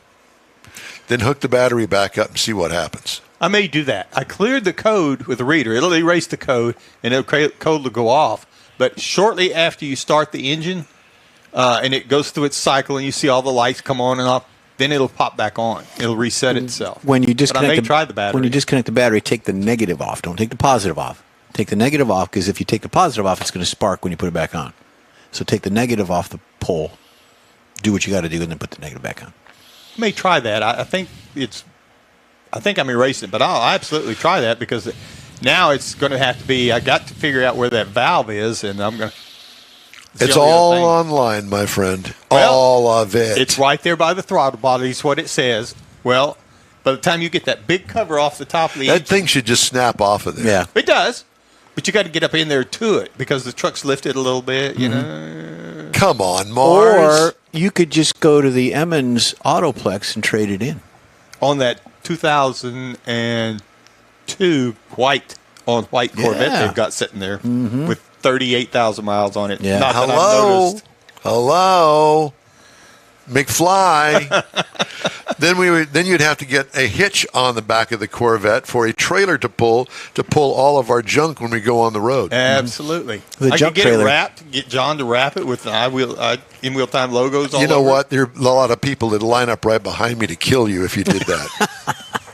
it, including my wife. And we'll videotape it and put it in one of the segments. I think what you need to do is you need to go down there and buy that Corvette. And if it's on the Emmons lot, I know that Kylie's looking for a car. I was trying to get a lead in somehow to that. Yeah. And I think that, Emmons, she's got to get a car, 38,000 miles. And we've been talking to Don and you about Kylie being 16. of age, she's got her license and all that. She's going to get a car, not necessarily hand me down from her mom or her dad, but a car. So Don says contact Jerry, and I reached out to Mike. I reached out to David Ainsley, who needed Jerry's phone number. Well, they had Gary's number, so I called Gary last week and left him a voicemail. And he didn't pick it up because they've been busy. I thought maybe they were in Vegas at the 4-Wide going on this weekend at NHRA. He said, no, they had other things going on prep-wise. Nevertheless, he said he was going to find out from his team. He was going to get us a particular salesman to walk Kylie, my granddaughter, 16 years old, through the car buying process. So when that happens, we're going to try to get something on video and maybe some storylines behind it. I think that is an excellent idea. To a 16-year-old girl, young lady, buying a car for the first time. And obviously she's got help. It's not going to be in her name. She can't do that. Well, it's going to be the process. Because what she probably is starting to understand, we're all looking over her, making sure that all this works. Well, we got my son, Jason. He works for Lexus. He's premier painter for them, and he's involved in it. So we'll see how that works out and maybe get a storyline. It's a good learning experience for a 16-year-old girl. Because put that microphone a little bit closer to your mouth there, Mars. Oh, boy. God. So, anyways, that's going to be the project. Yeah, I think that would be good, though, because I've watched my teenage granddaughters as they're starting to get into the process, about filling up cars. Some things they're a little timid over, and I think that's great that you're doing that. Well, speaking of car dealers, I titled this, A Rip-Off High-End Dealer in Trouble with the Law. Oh, that's a big title. A Florida dealer in collectible vehicles and a buyer have accused a Canadian dealership of failing to disclose the 2006 Ford GT Heritage Edition, purchased for a mere $716,800, had been seriously damaged in a crash and restored. So the GT is worth much less than the price Burek Auto Sales and Robert Gorini paid to Silver Arrow Cars, which specializes in high-end collectibles, according to the federal court suit filed March 6th. Suit alleges fraud, misrepresentation, and related claims against Silver Arrow of Victoria, BC. That's British Columbia. And its president, Tim Oxister. According to the suit, the vehicle was one of 343 GT Heritage Edition cars, a line produced only in 2006. This edition was a 21st century interpretation of the GT40 model that won the 24 Hours of Le Mans 4 consecutive years from 66 to 69, the complaint said. Oxister told Automotive News, from which I got this story, he and Silver Arrow will try to get it thrown out quickly. It's a claim with no merit, adding the car had a clean Carfax report when it was sold.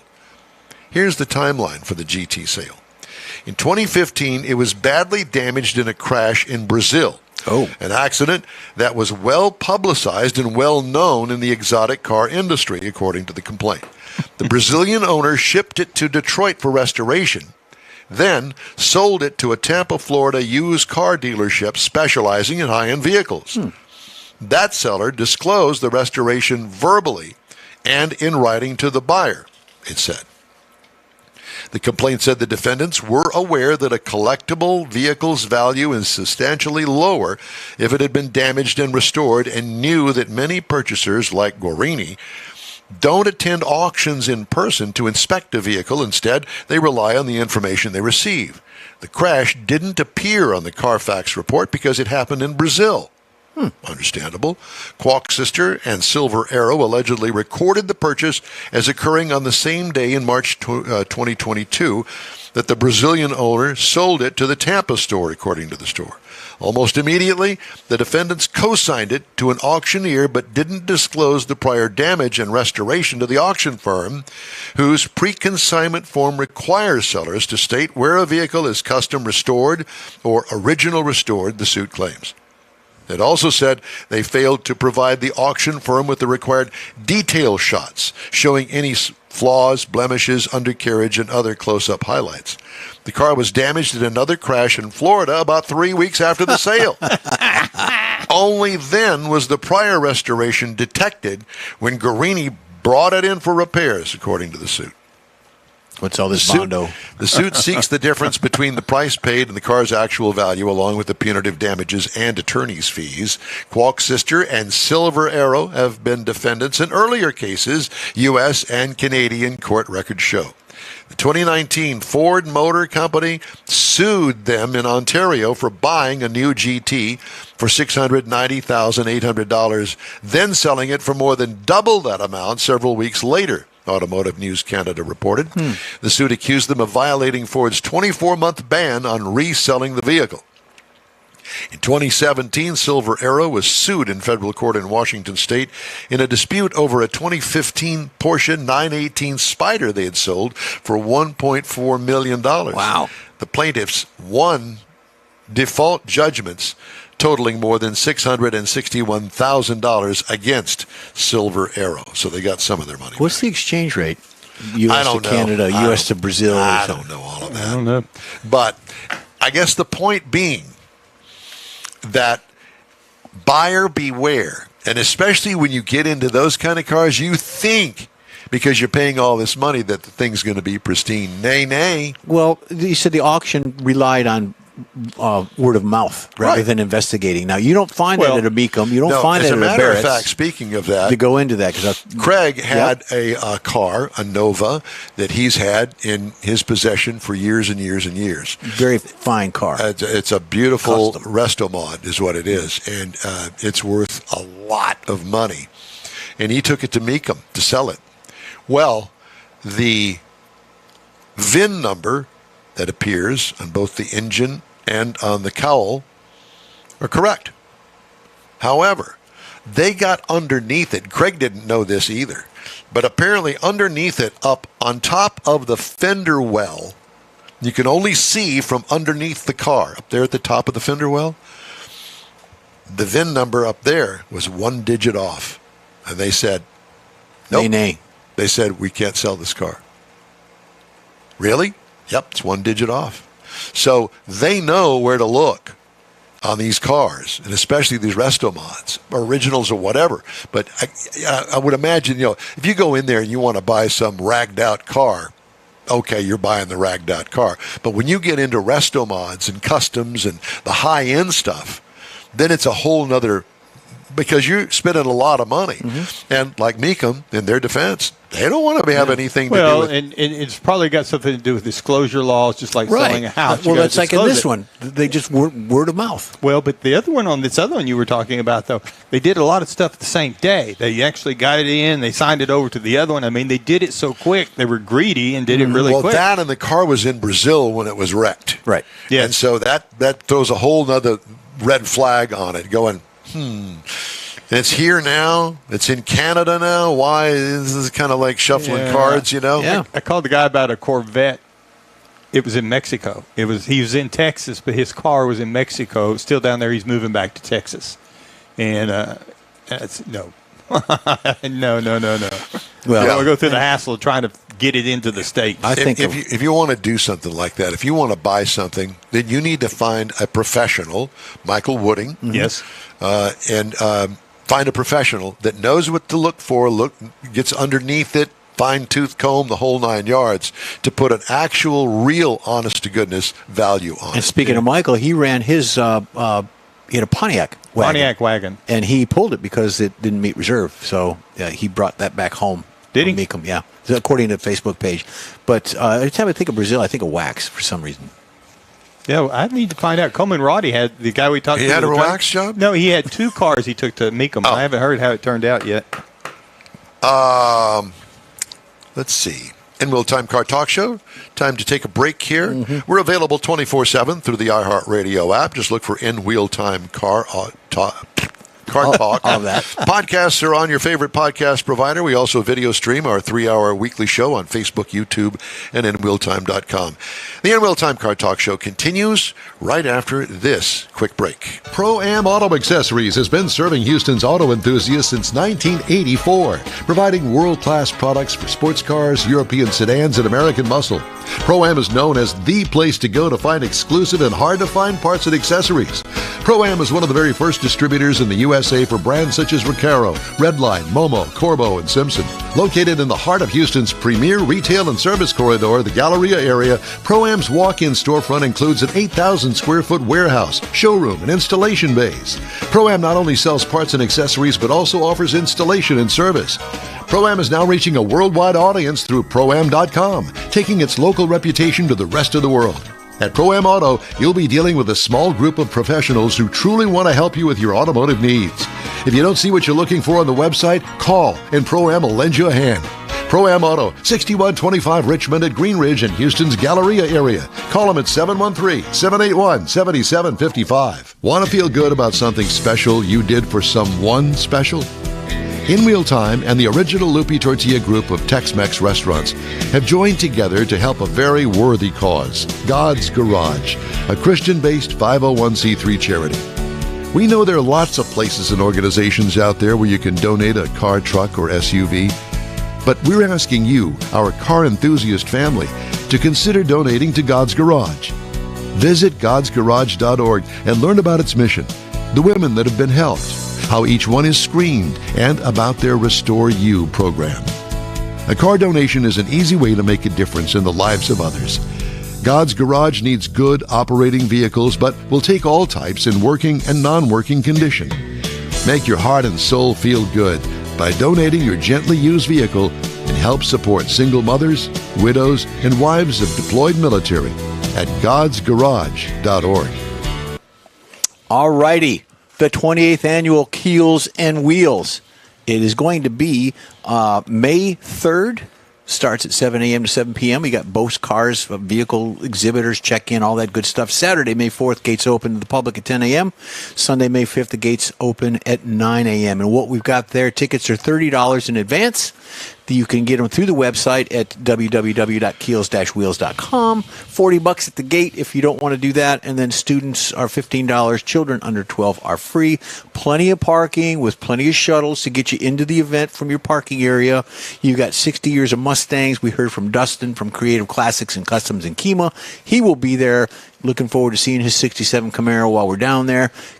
Big event, 150 cars, 50 boats in the water, and then... And we're excited to be back. We are. Yeah, yep, we are yep, very yep. excited to be Very back there. Yeah. Okay. You want to do the cruise-in I calendar can. now? I've got that right here. You do? You know, there's plenty of stuff going on this Oh, my weekend. gosh. The weather is gorgeous. It is. And let me just say this before you get into Sure. that. This is the beginning of the crux of cruise-ins and car shows. They're everywhere. Pick one. Go. Yep. Support your local car show. Exactly. There's actually 10 of them today, but I can't name all 10, but we're going to get some highlights here. You got the Sienna Cars Meetup at 4400 Sienna Parkway in Missouri City. It's at the Primrose School of Sienna. It's down there. You've got one that's going on till noon today. Started at 8, going till noon. It's the Ocean View Classic Cars and Trucks. That's in LaPorte. It's a little bit further away, but it's at the Sylvan Beach, Mike, so you know where that's at. Oh, yeah. You've got the NMCC 15th Annual, which is the Gullo. Ford is a 15th annual all Ford show. We talked about Ford earlier. There is an entry fee of $30 for the cars. There's a 50-50 raffle giveaway. They got a DJ silent auction. They're actually taking donations for Christmas coming up in 2024. And, of course, Mike mentioned the Art Car Parade today is going on this afternoon.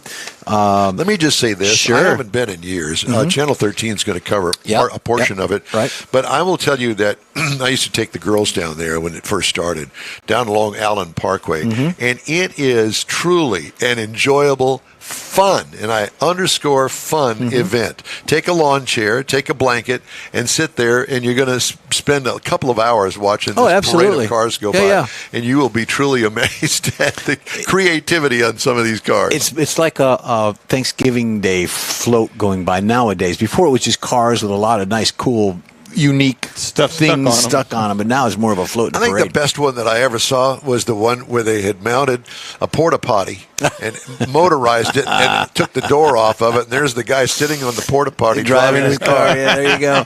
And then we got Cars, Coffee, and More in Liberty. That's at 1923 Sam Houston on the Square. Here's a good one. Harris County Precinct 4 has an event that is the Classic Car Show. It's a free event, fun for all. They've got rides for the kids. They got a petting zoo and so on. That's at 28515 Old Washington in Hockley. Now, there's a bunch today. And then tomorrow you've got about 7 more of them. You've got things going on. Octane and More at Black Rifle Coffee Company.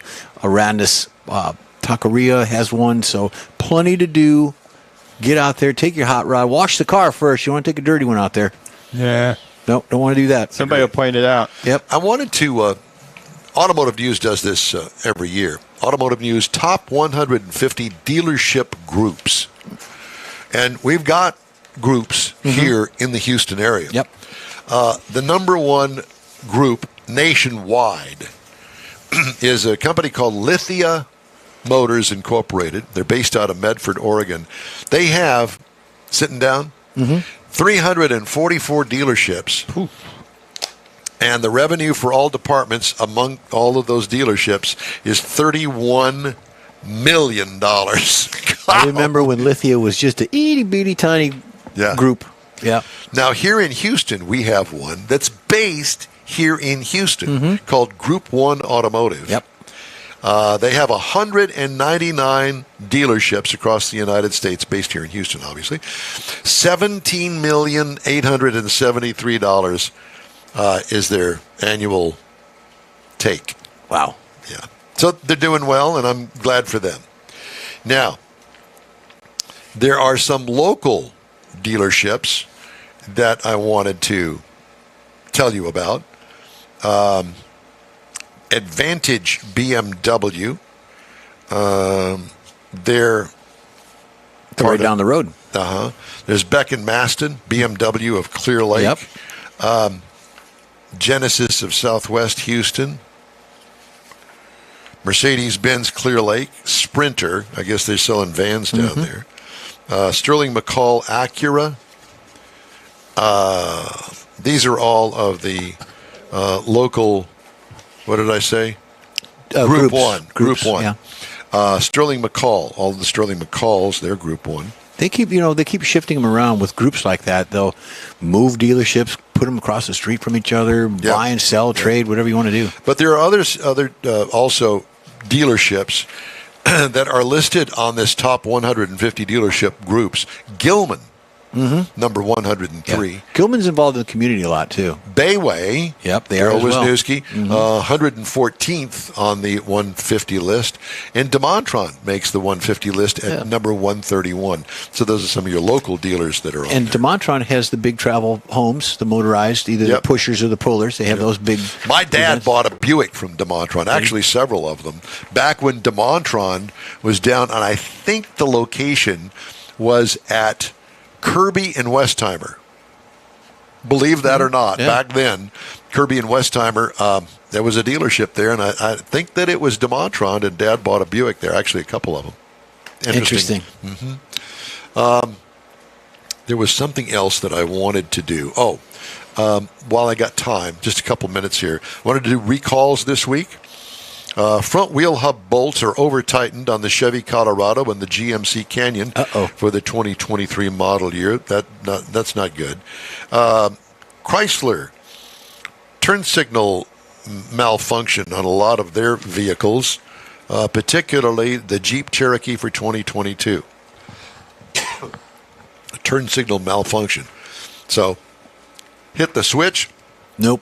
You're going to go to the left? No. Signal says you're going to go to the right. Doesn't matter. Just leave it on.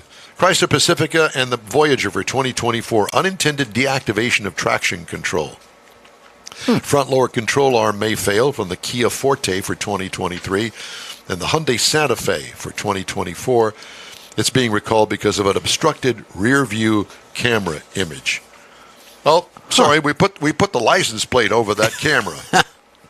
There's something, whatever it is. There's tricks to that. There is. Yeah, I saw one where they lowered the tailgate and kind of, the camera was on the top of the tailgate. They kind of lowered it down a little bit, strapped it up somehow so they could see the hitch. Well, there are some trucks that actually have that. Well, yeah, this is one that you can modify it. Yeah. Hey, we'd love to hear from you. Shoot us an email anytime. The address here is info@inwheeltime.com. Yep. Time now for a quick break on In Wheel Time, and we'll be back right after these messages. The original group of Loopy Tortilla restaurants will have you telling your family and friends just what the original recipes mean when it comes to the best fajitas in Southeast Texas. Founder Stan Holt invites you to visit the original Loopy Tortilla near I-10 and Highway 6. Here's the original house that inspired the design of all the rest and the original charm that helped make Loopy Tortilla the go-to destination for Houston Tex-Mex. Speaking of original, nothing can compete with the original lime pepper marinade that everyone will agree makes Loopy Tortilla award-winning beef fajitas the best anywhere. Loopy Tortilla Katy is another location that gives you the same quality and service Houstonians have come to expect at Loopy's. It's located just off I-10 and the Grand Parkway at Kingsland Boulevard in Katy. Find yourself in Aggie Land? Head to the Loopy Tortilla in College Station, located just around the corner from Kyle Field. It's a great place to enjoy those famous frozen margaritas before or after the game. Headed east to Louisiana? Stop in at the Loopy Tortilla in Beaumont. It too's on I-10. You can't miss it. The original group of Loopy Tortilla restaurants invites you in for the best Tex-Mex anywhere. Gulf Coast Auto Shield is having another car social Saturday morning, May 18th from 8 to 11. It's a car cruise-in like no other. Expect Ferraris, Lamborghinis, Corvettes, and the featured brand Porsche. Get social at this special cruise-in event. You'll also see Gulf Coast Auto Shield's private workshop and learn about their many products and services. Questions are welcomed. Gulf Coast Auto Shield is easy to get to at 11275 South Sam Houston Tollway near West Airport Boulevard, just south of the Southwest Freeway. The Car Social featuring Porsche takes place Saturday morning, May 18th from 8 to 11. Tell your friends, and no matter what car you have, bring it and enjoy this rare opportunity to see some of Houston's finest rides. In Wheel Time will bring its Car Talk show there too, so join us for another Car Social at Gulf Coast Auto Shield, Saturday morning, May 18th, 8 to 11 at 11275 South Sam Houston Tollway, just south of the Southwest Freeway. Visit gcautoshield.com to see the show flyer for more details. Welcome to the In Wheel Time Car Talk Show. We have the Hemming sold car name the price game straight ahead. Jeff has this week's racing calendar, and Mr. Mars has a special feature on ways to start racing on a road course. I can tell you that. Press the accelerator pedal real hard. Well, we're not talking about Beltway 8. Oh. No, that's too straight. We don't want to go around curves fast. That's right. We want to make left turns and right turns. Dang. Can we do that? Absolutely. Use the car with the broken turn signal. So Yeah, that's right. I have a little story I wanted to do. We started off with the Hemmings thing. Well, even after 30 years after it starred in the most watched car chase in history, the Ford Bronco cannot shake its connection to O.J. Simpson. Simpson, the former NFL star, this is from Automotive News, who was acquitted of killing ex-wife Nicole Brown Simpson and her friend Ron Goldman back in 1994, died Thursday of prostate cancer at the age of 76. Ford Motor Company discontinued the Bronco in 1996 before reviving it in 2020.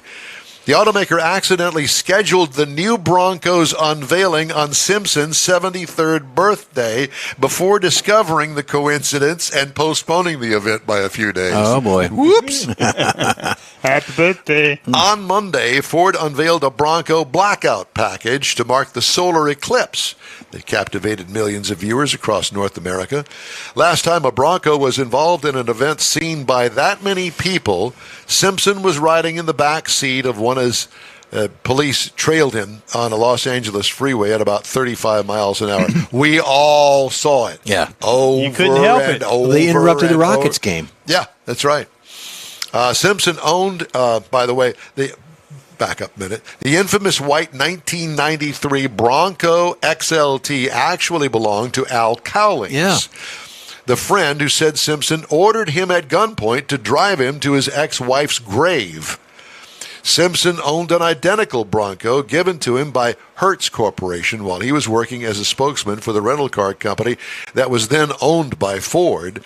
That was seized by police gathering evidence for his 11-month trial, and that vehicle was later destroyed. The Bronco that transfixed some 95 million TV viewers on June 17, 1994, is now on display at the Alcatraz East Crime Museum in Pigeon Forge, Tennessee. I've been there. I've been to Pigeon Forge. I've been there. Yeah. Isn't that where Dolly is? Pigeon No, Forge? no. She's next door in Gatlinburg. Yeah. Well, whatever. That the truck also appeared in a 2017 episode of Pawn Stars. A two-door 1993 Bronco had a starting price of $22,272 for the mid-range XLT trim, according to the Michigan Secretary of State's office. That would be about $48,000 in today's dollars. The 2024 Bronco starts at $41,525 with shipping. Do they come with driving gloves? I don't know. Or a gun? The bloodied one? Yeah. Well, I think he used a knife. That was didn't a he? knife. Yeah. And there's people that post stuff online with their Bronco that the license plate says not OJ. Good. I like that's that. cute. Cute stuff. We're talking about prices of cars today. I've been reading a lot of stories that, especially EVs, because they are so expensive. And I say so expensive, it depends on which one, obviously, like all cars.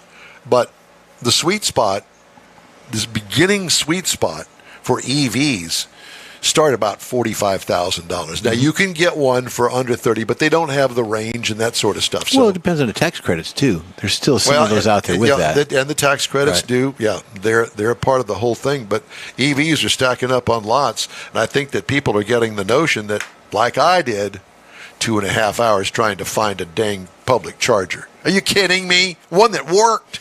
I Maybe found that's them. that's the new business to start. We'll locate a charger for you. Well, For there is that. $19.95 a month.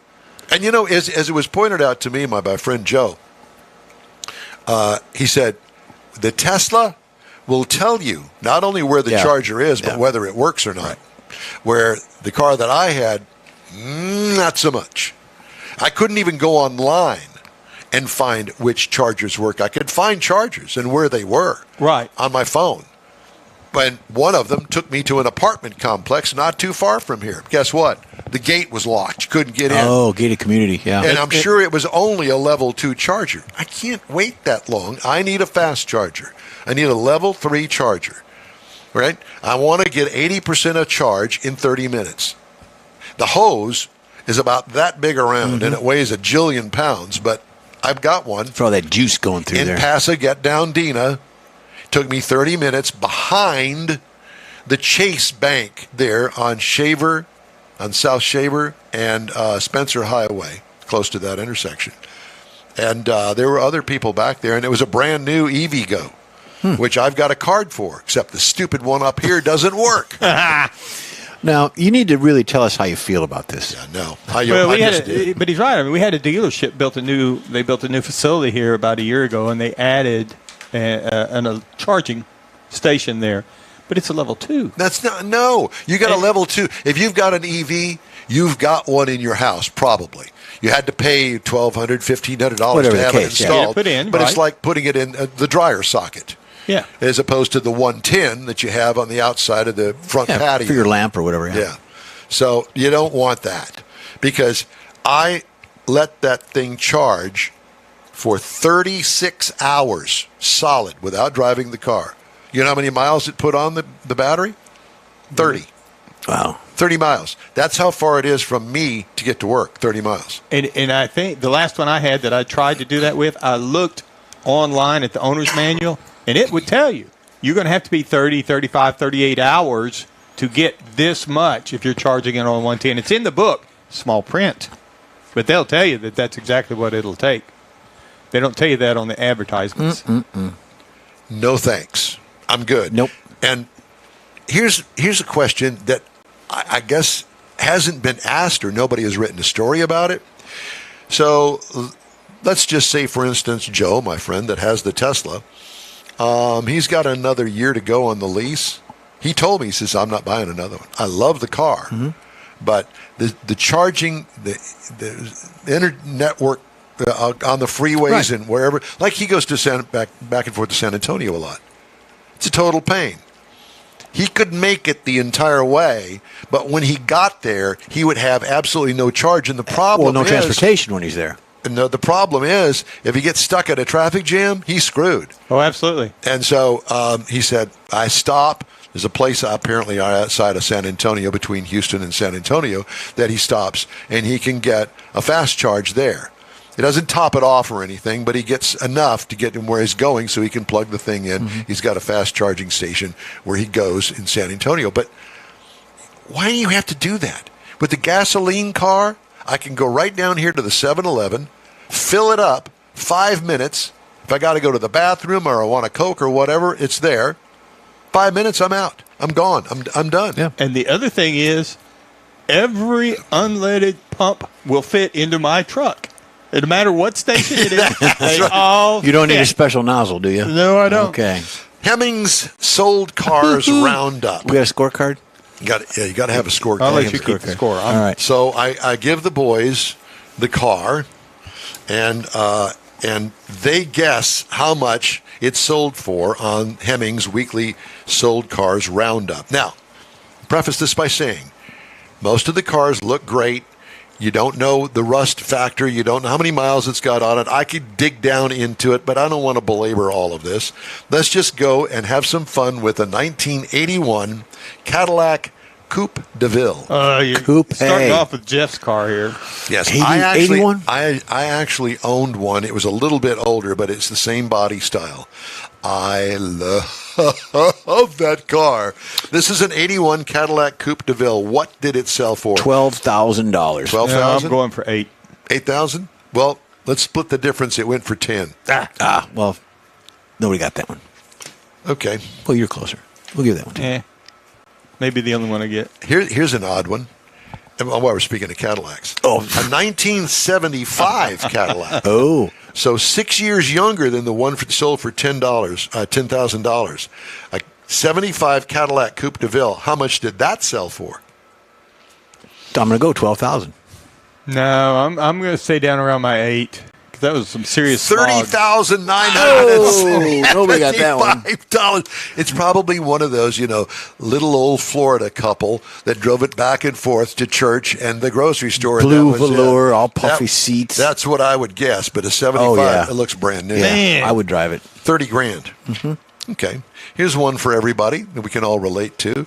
Remember the black and silver 1987 Chevy Suburban? Somebody on your block or neighborhood had one. 87 Chevy Suburban. It looks like it came off the showroom floor. Now, again, I don't know the condition of the chassis or any rust or how many miles it's got on it. It looks good. How much? I'll go 18 on that one. 18. I'll go. Nostalgic. I'll go 14. How about $7,850? Wow. There's the one for Kylie right there. Yeah. Because by golly, it see. may be a gas swiller, but if She listen, can hit 20 cars and still keep going. absolutely, or they can hit that. Yeah. 20 times. She's 5 nothing. I know that. She's a tiny girl. I know that. Well, you can find an old Houston Yellow Pages and put it in the seat and kind of help her get up. All right, now we're going to move into the good stuff. Yeah. Okay. My car. My turn. Ready? A 1963 Chevrolet Corvette split window coupe. Oh, Lord. How much did a 63 Chevrolet Corvette, red in color, looks like it's got the hubcaps on it and the white wall tires. You want the price in 63 or today's price? No, what it sold for. Man, I mean, there's so many variables. Big Well, block, tank car, it is, whatever. but it's not a tank car. They didn't build many tank cars. All right. I knew a guy that actually had one. Yeah, I'm And going it was to. all original, too, and it was worth a fortune, and this was back in the 80s. Wait, I'm going to go 64. it's coming into me. 64,000? Coming into me. 70 grand. And you said, 64. how about $137,550? There's something Well, you about didn't that say car. that. There's something. Well, Big it's block, pro- 4-speed something. Yeah. I don't know, but it's probably body off, total restoration. That'd be my guess. All right. Here's one. A 1961 Chevrolet Impala Okay. that I'm going to tell you right now Low that, rider. well, it has been lowered, and it's got some great big, huge wheels on it. It's got a beautiful burgundy paint job on it and a gray roof. It looks real good. No etching or anything? I can't see that. Okay. It's got the actual beautiful chrome detail Yeah. down the side of it. $34,000. And that's my last offer. A 61 Chevy Impala, two-door. Man, is that the bubble top? Didn't say. Doesn't know. 61. I Yeah, guess. No. That's Bubble okay. top, I'm yeah, with you. I'm with you. 34. I'm going to say 24. 24. How about $120,750? Here you go. No thanks. It's a little steep. That's a for low me. rider. Yeah, but it's a bubble, and it's got wheels, and it's got lots of stuff. Now, here's on it. one for Kylie. 2001 Ford Mustang Bullet. 2001 Bullet. That'd be a car for Kathy. She'd want that one. Yeah. Green or black? It's black. Now, I if I'm going to buy the Bullet, I'm going to have the green one. Yeah. I'll let you go first on this one. You're a Mustang guy. Well, I didn't say what number it is. No. The number on it makes a lot of difference. Let me put it this way. As I said before, I don't know any of the Okay, details. okay. You can go online at Hemmings Sold Cars Roundup, click on the car, and it has all the details and all that on it. We ain't doing that. 22,000. 22, what'd you say, Jeff? 25. This was $16,275. Not good at it It today. looks like it's seen Better days. So, yeah, well, I don't know about that, but it's seen some usage. How's that? Well, it's black, Usage. not green. Here's one. This is when I was working at the Chevrolet dealership, a 1970 Chevy Monte Carlo. And I want to tell you something. When that thing rolled into the dealership, everybody came out to look Single at it. headlight? Oh, yeah. Yeah. Okay, because when later on they went to the double Yeah, square. no. This is 1970 Chevy Monte Carlo. I think this is the first year, isn't it? Yes. Mm-hmm. They made an SS out of it, I think in 71 Yeah. with a 454. $7,800. 7,800? No. 16,000. 16? $19,950. Okay, we'll give you that one, Mike. All right. And, if that car is clean and hasn't been wrecked and, been taken care of, that'd be a deal. Oh, yeah. Driven around at Richardson Chevrolet. Yeah, let the back tires burn off of it. Now, for you people that really like the classics, a 1914 Buick. I'm my personal feeling. I'm not into that era of cars. I know people that are. And 1914 yeah, Buick. 1914 Buick. Does it have a tow package on it, maybe? It doesn't have a tow package. It may be never. I'm not even going to go there. A 1914 Buick. It's maroon in color. I don't know whether got a that's a body stock. on it? It's got a body on it, and it has yeah. Here, I'll show you the car. I'm not going to show you the price. See the car? I'll be darned. Yeah. Yeah. Okay. Okay. They're all convertibles back then. Yeah. 1914 Buick. How much would that sell? $31,000. 31,000? Yeah, It's a I parade was car. thinking 25. Okay, Yeah. how about $10,350? Oh, man, that is for Kylie. There you Yeah. go. So we'll Here's get a one. speeding ticket. Here's the one for Kylie. Okay. And this would be a statement when she drove into the school parking lot. Oh, of yeah. this. A 1949 All right. Ford Custom. It looks like it rolled right off the showroom floor. Dark navy blue in color, two-door, a 49 Ford Custom. I'm sure it's got a 6-cylinder engine in it. It's got that bullet-looking thing in the middle of the grill. Remember those? Yeah. Bullet-looking thing? Yeah. It's clean-looking. But My other aunt than had that, one of those. 1949 Ford Custom. 21,000. No, I'm going to drop down about 12,000. How about 18.9? 18.9. Now, here's something that I had to throw in here because I would buy this. I would buy this. And I may even trade the Corvette for this. Or sell the Corvette to be able to get this one. A 1927 Ford Model T, a custom roadster. So I'll show you the picture of it. It's yellow. It's got a V8 engine in it with header pipes down the side. It's cool. I'm not going to show you the sold price, but there it is. It's a hot rod. Yeah. It's a hot rod. Yeah. And that would be fun. So I guess I don't know whether it's got a back seat or not, but whatever. It's got big fat Doesn't tires say on if the it's back. fiberglass or metal. Doesn't Don't- really I matter. don't know. Out. 42,000. I'll go 32. How about 24,938? What? Ka-ching. See, 20. That's See, I'm thinking good price. thinking that it probably is a fiberglass body. I don't care. Well, it doesn't have a top on it. Well, I don't know. No, it doesn't have a top It's a on it. roadster, but the way they make fiberglass these days, those fiberglass bodies, You can't tell. you can't tell unless you really I pound want, it. And it's lighter. Not that I can do it, but I'd like to have just seal the doors up and I just hop in. One of those kind. But it's not that. It looks like it's got doors on it. Yeah. But- Until you throw your back out the first time, and then exactly. Or you miss, Again. and then you gotta sell the door car. frame. Now, here is a cheap. god-awful green, I'll probably get this one. a then. 1938 Ford two-door coupe. It's a custom. It's, yeah. Oh, I like it. Yeah. Yeah. I'm not a big Got Traeger fan. wheels on it, so it's probably got a V8. No, it and all doesn't that have good stuff. Kragers on it. It's got some custom like wheels Some on kind it. of Well, five Whatever. spokes, whatever. Yeah. ETs. Yeah, it's a hot rod, though. It's a hot not rod. factory. Okay, 38 Yeah. Ford hot rod. How much? And 24. 18.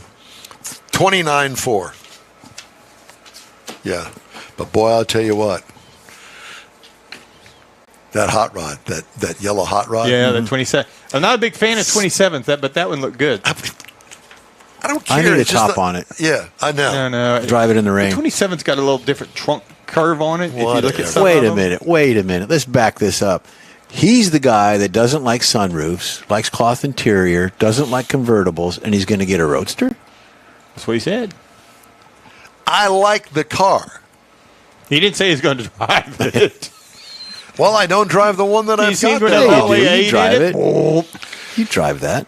The In-Wheel Time Car Talk Show is available 24/7 through the iHeartRadio app. Look for In-Wheel Time Car Talk and podcasts at your fingertips from your favorite podcast provider. We also video stream our 3-hour weekly show on Facebook, YouTube, InWheelTime.com. The In-Wheel Time Car Talk Show continues right after this quick break. Pro-Am Auto Accessories has been serving Houston's auto enthusiasts since 1984, providing world-class products for sports cars, European sedans, and American muscle. Pro-Am is known as the place to go to find exclusive and hard-to-find parts and accessories. Pro-Am is one of the very first distributors in the USA for brands such as Recaro, Redline, Momo, Corbo, and Simpson. Located in the heart of Houston's premier retail and service corridor, the Galleria area, Pro-Am's walk-in storefront includes an 8,000-square-foot warehouse, showroom, and installation bays. Pro-Am not only sells parts and accessories, but also offers installation and service. Pro-Am is now reaching a worldwide audience through Pro-Am.com, taking its local reputation to the rest of the world. At Pro-Am Auto, you'll be dealing with a small group of professionals who truly want to help you with your automotive needs. If you don't see what you're looking for on the website, call and Pro-Am will lend you a hand. Pro-Am Auto, 6125 Richmond at Green Ridge in Houston's Galleria area. Call them at 713-781-7755. Want to feel good about something special you did for someone special? In-Wheel Time and the original Lupi Tortilla group of Tex-Mex restaurants have joined together to help a very worthy cause, God's Garage, a Christian-based 501c3 charity. We know there are lots of places and organizations out there where you can donate a car, truck, or SUV, but we're asking you, our car enthusiast family, to consider donating to God's Garage. Visit godsgarage.org and learn about its mission, the women that have been helped, how each one is screened, and about their Restore You program. A car donation is an easy way to make a difference in the lives of others. God's Garage needs good operating vehicles, but will take all types in working and non-working condition. Make your heart and soul feel good by donating your gently used vehicle and help support single mothers, widows, and wives of deployed military at godsgarage.org. And now, Jeff Zekin has some special information All on right. Keels and Wheels. We're back to the 28th annual Keels and Wheels. It's a big event. We will be there. It's going to be fun. Hopefully the weather will be great. A little bit of prediction going on. I'm sure it's going to be fine. Tickets are available in advance through the website, which is www.keels-wheels.com, Michael. $40 at the gate. $15 for students. Children under 12 are free parking, and they've got shuttles from the parking area to the event. Free parking. You've got Creative Classic Customs will be there. You've got Mobley Performance will be there. You got 60 years of Mustangs, 60 years of Donzi boats. You got Resto Mods. You've got antique and classic motorcycles from the Hill Country Motorhead Motorcycle and Museum. all of this in the setting of the Lakewood Yacht Club. Gorgeous setting. Right there in Seabrook. Yep. And we invite you to go. We're going to be there. We're going to be 8 to 11. What what are we going to do? Well, they don't open the gate till 10, so I thought we might go 10 to 1. 10 to 1. 10 to 1, that'd be good. I think that's and you good know then. what? I'm sure there's going to be plenty of food and beverages there. Yes. So help That's yourself. in 3 weeks, right? 3 weeks? Yes, Well, right man, after the hot rod tour. So we're going to do the hot rod tour, and then we're going to do Keels and Wheels. That ought to be lots of fun. All right, time now for the racing calendar, Jeffrey. I've got it right here. You got NHRA this weekend. Oh, by the way, the racing calendar is sponsored by Yes, Texas Muscle Car Club Challenge. Yes, and thank you for that. We appreciate it. You've got today is the NHRA 4-Wide Nationals in Las Vegas, Nevada. It's 7 p.m. on FS1. It's going to be a rebroadcast. We all know that, and that's tomorrow. Talked to the Emmons. I talked to Gary Emmons yesterday, and they're not going to be there, but that's fine. They're going to be thoughts and all that for it. You got NASCAR. Trucks were last night. You've got the Xfinity today, and then you got the big boys tomorrow. Everybody's at Texas Motor Speedway. Tomorrow's race comes on at 3 p.m., and it's going to be on FS1 again. Mike tickets are still available if you want to go. Just a short drive up there from Neederville.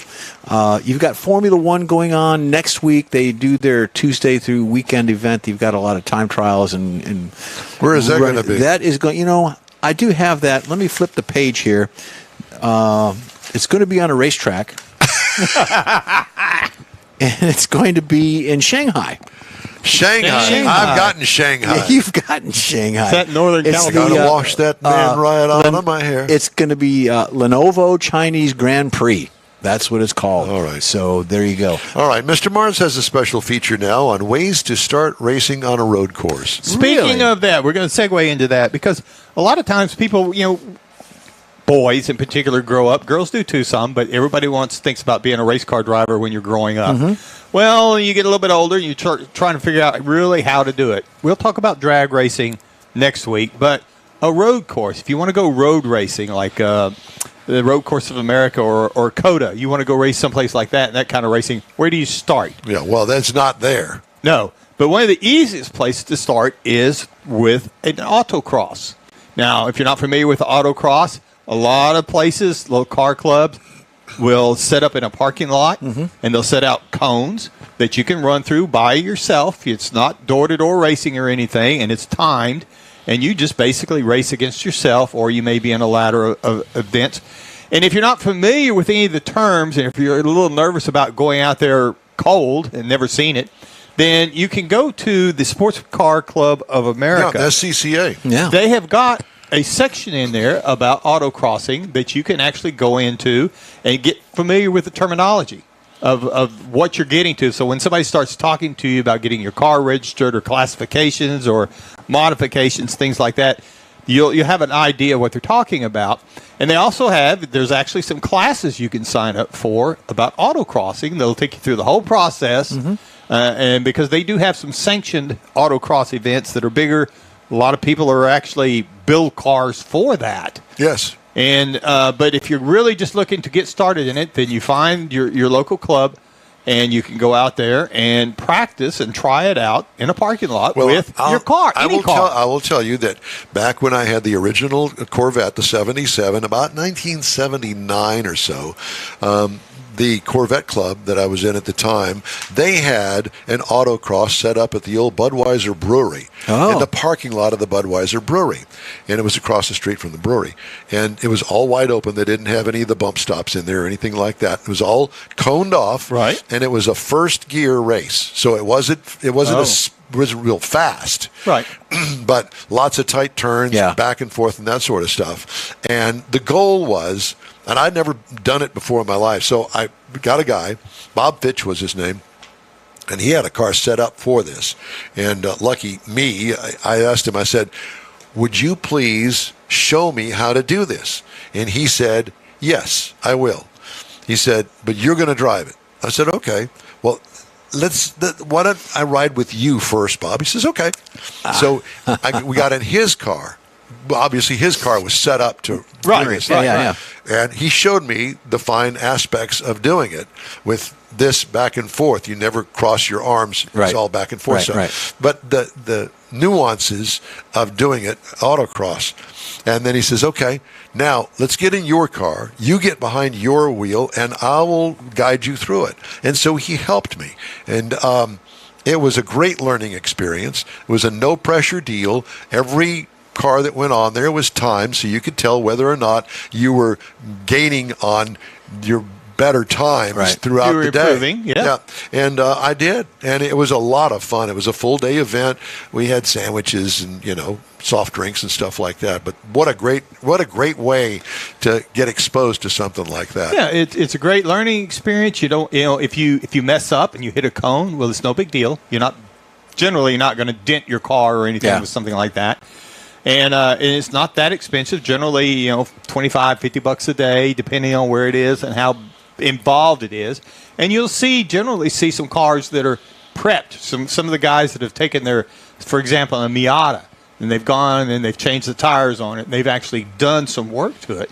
And so you can kind of see where things are progressing to as you're trying to learn how to get involved into this. Yeah, it's tons of fun. I would encourage anybody to do it. And you could actually do it with your mom's Buick Skylark if that's what you want. If she'll let you take it. Yeah. You got permission for that. And then there's a few places like down in Alvin and San Marcos Houston where you can actually get up onto a track. Absolutely. And so there's lots of opportunity to get started and learn how to do these things. Great. Hey, if you'd like to get in touch with us, shoot us an email. The address is info@inwheeltime.com. And be sure to follow us on Facebook. We're back in just a flash. The original group of Lupi Tortilla Restaurants will have you telling your family and friends just what the original recipes mean when it comes to the best fajitas in Southeast Texas. Founder Stan Holt invites you to visit the original Lupi Tortilla near I-10 and Highway 6. Here's the original house that inspired the design of all the rest and the original charm that helped make Lupi Tortilla the go-to destination for Houston Tex-Mex. Speaking of original, nothing can compete with the original lime pepper marinade that everyone will agree makes Lupi Tortilla award-winning beef fajitas the best anywhere. Lupi Tortilla Katy is another location that gives you the same quality and service Houstonians have come to expect at Lupi's. It's located just off I-10 and the Grand Parkway at Kingsland Boulevard in Katy. Find yourself in Aggieland? Head to the Lupi Tortilla in College Station, located just around the corner from Kyle Field. It's a great place to enjoy those famous frozen margaritas before or after the game. Headed east to Louisiana, stop in at the Lupi Tortilla in Beaumont. It too's on I-10. You can't miss it. The original group of Lupi Tortilla restaurants invites you in for the best Tex-Mex anywhere. Gulf Coast Auto Shield is having another car social Saturday morning, May 18th from 8 to 11. It's a car cruise-in like no other. Expect Ferraris, Lamborghinis, Corvettes, and the featured brand Porsche. Get social at this special cruise-in event. You'll also see Gulf Coast Auto Shield's private workshop and learn about their many products and services. Questions are welcomed. Gulf Coast Auto Shield is easy to get to at 11275 South Sam Houston Tollway near West Airport Boulevard, just south of the Southwest Freeway. The Car Social featuring Porsche takes place Saturday morning, May 18th from 8 to 11. Tell your friends, and no matter what car you have, bring it and enjoy this rare opportunity to see some of Houston's finest rides. In Wheel Time will bring its car talk show there too, so join us for another Car Social at Gulf Coast Auto Shield, Saturday morning, May 18th, 8 to 11 at 11275 South Sam Houston Tollway, just south of the Southwest Freeway. Visit gcautoshield.com to see the show flyer for more details. Thanks for joining us on the In Wheel Time Car Talk Show. Ahead, Texas Import Society. I like the name. What's legal and what's not in Texas? Uh-oh. Mini trucks? Question mark. Later, Jeff has this week's Motor Minute, and I'll have also this week's stories making automotive news headlines. Howdy, along with Mike out of this world, Mars. We always need more Jeff Zekin. I'm Don Armstrong. Thanks so much for joining us on this Saturday for our live broadcast. We got podcasts throughout the week. We do. New one every day. Our live show airs on Saturday morning, so you can catch us live. Tune in if you're not tuning in already. Tune in. Well, we have a guest this hour. His name is David McChristian. He's with the Texas Import Society. David, good morning. Good morning. Thanks for having us on again. Hey, thank you for joining us. We really appreciate it. So, you're a young guy. Mini trucks. Is that what we're going to talk about today? Yeah, yes, sir. Last time we talked to you was middle of December. Mini trucks, K vehicles were not street legal in Texas, and as of April 4th, 2024, they are now street legal due to the work that we've done. So, way to go, brother. Yeah. Got Greg with me. He's got some cool stuff to show you and talk about them. Okay, great. So let's define for everybody that doesn't know what a mini truck is. So a mini truck, that was kind of the issue, was the definition of what it is, what it means. We specifically wanted to talk about K trucks that are Japanese mini trucks. So the DMV kind of lumped everything together. Their policy was kind of vague and left a lot of it up to interpretation. Is it just mini trucks? Is it every K vehicle? And that's kind of what we wanted clarification. Well, first of all, explain what is K vehicle. What does that mean, K vehicle? So K-class vehicles, Greg might have a better definition of it than I do, but it's a class of vehicles in Japan that are regulated by the government. Engine displacement, size, dimensions is all regulated by the government. They're small. They get tax breaks in Japan. So it's just a small class of vehicle that we don't really see here in the United States. So it's not a Chevy Love. No. I mean, they're similar in size. He's but no. smiling back I had a there. Chevy Love. Did you have a Chevy I had Love? a Chevy Love four-wheel drive. I had a black one. I red remember interior. when the Chevy Loves came out, everybody went, wow, I like that. Look at how small it is. Moved to Texas in it. Did you? Yeah. Well, there you go, Chevy Love. Mm-hmm. And I know Ford had the Ranger, and I mean, It was owned by General Motors, but it had an Isuzu motor in it. is that what it was? Yep. So there you go. So I guess it would be an import, kind of. Mm-hmm. At least it had an Isuzu motor in it. So okay, so now we've got the definition of it. And who's over there on the right-hand side of the screen? So I'm Greg. I'm in Austin, Texas. I own ATX Custom Auto. We specialize in the maintenance and modification of import vehicles that were never available in the U.S. So I guess now you've got about 20 vehicles ready to pull into the shop now that it's all legalized. Oh, we were working on them well before they were fully legalized. Because people say it's Texas. People still wanted them, and they still got them, whether or not. Kind of flying under the radar a bit. Exactly. And now it's no longer the case. There isn't a taboo on it. Well, I have to ask you. So, I mean, if you had one and you were driving it on the street, would a police officer know that it wasn't legal? Oh, yeah. I mean, I wouldn't. It depends on the police officer, and in my personal experience, they're more interested in seeing what's up, why you're driving on the wrong side of the vehicle. What is this little truck you're driving that's hauling so much in the back? There is a little shop in Rosenberg, Texas. I go by it quite often. That actually has one of these as a delivery vehicle for their food products, but it just delivers in that neighborhood. Yeah. I mean, it doesn't get out on the highway and go 10 miles or anything. It's like within a 3-mile radius of that shop. Okay, so let's talk about what is available to us here in the United States regarding a K vehicle. David? Greg would have a better idea than I do. Okay, so I mean, there are different classifications of K vehicles, and I actually have quite a few. But the biggest one, obviously, the one that was focused on, were mini trucks, K trucks. They're made by every major Japanese manufacturer: Honda, Nissan, Subaru, Mazda. I could go on and on. Yeah. And they all pretty much look the exact same, with a couple aesthetic differences. Now, is this the one that we're showing now? Is it it's like a cab over and then a truck bed in the back? It's the Suzuki Carry, if you can't see it. Traditional K truck, and Oh, yeah. You got one? Up, I have two of them. Is a mid-engined or rear-engine design underneath the bed. Underneath the bed.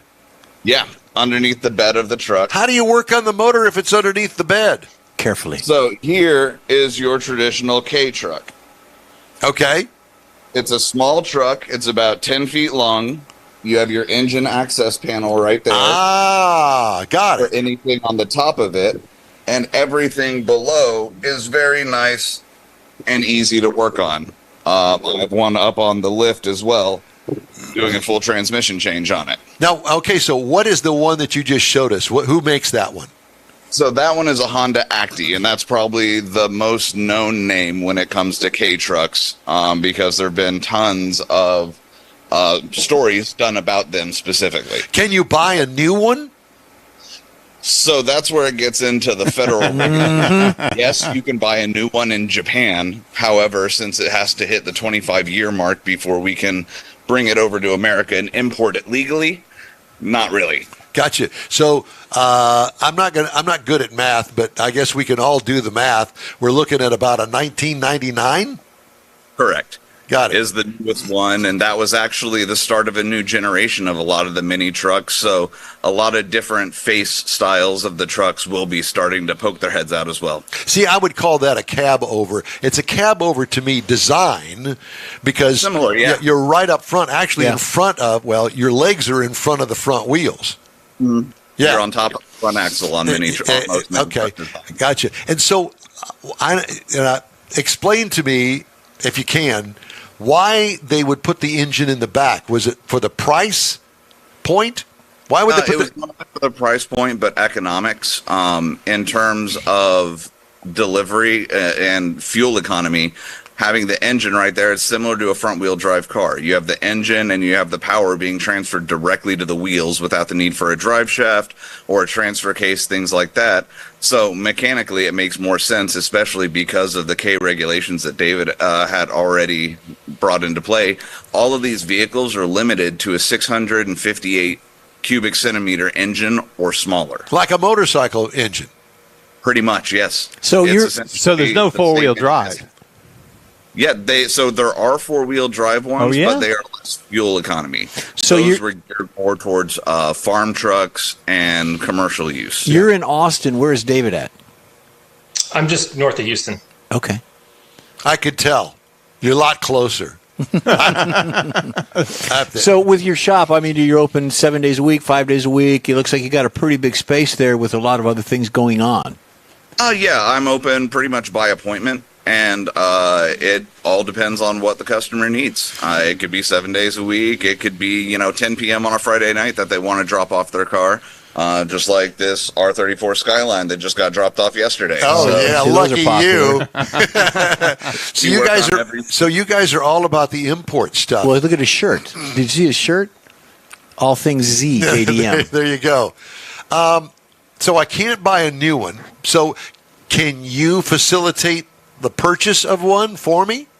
Absolutely. We not only do roll-on, roll-off shipping via normal carriers, we actually bring over containers from Japan with parts in them because most of these vehicles, again, were never available in the U.S. So the ability to get parts, you can't just run to AutoZone and get most of your parts.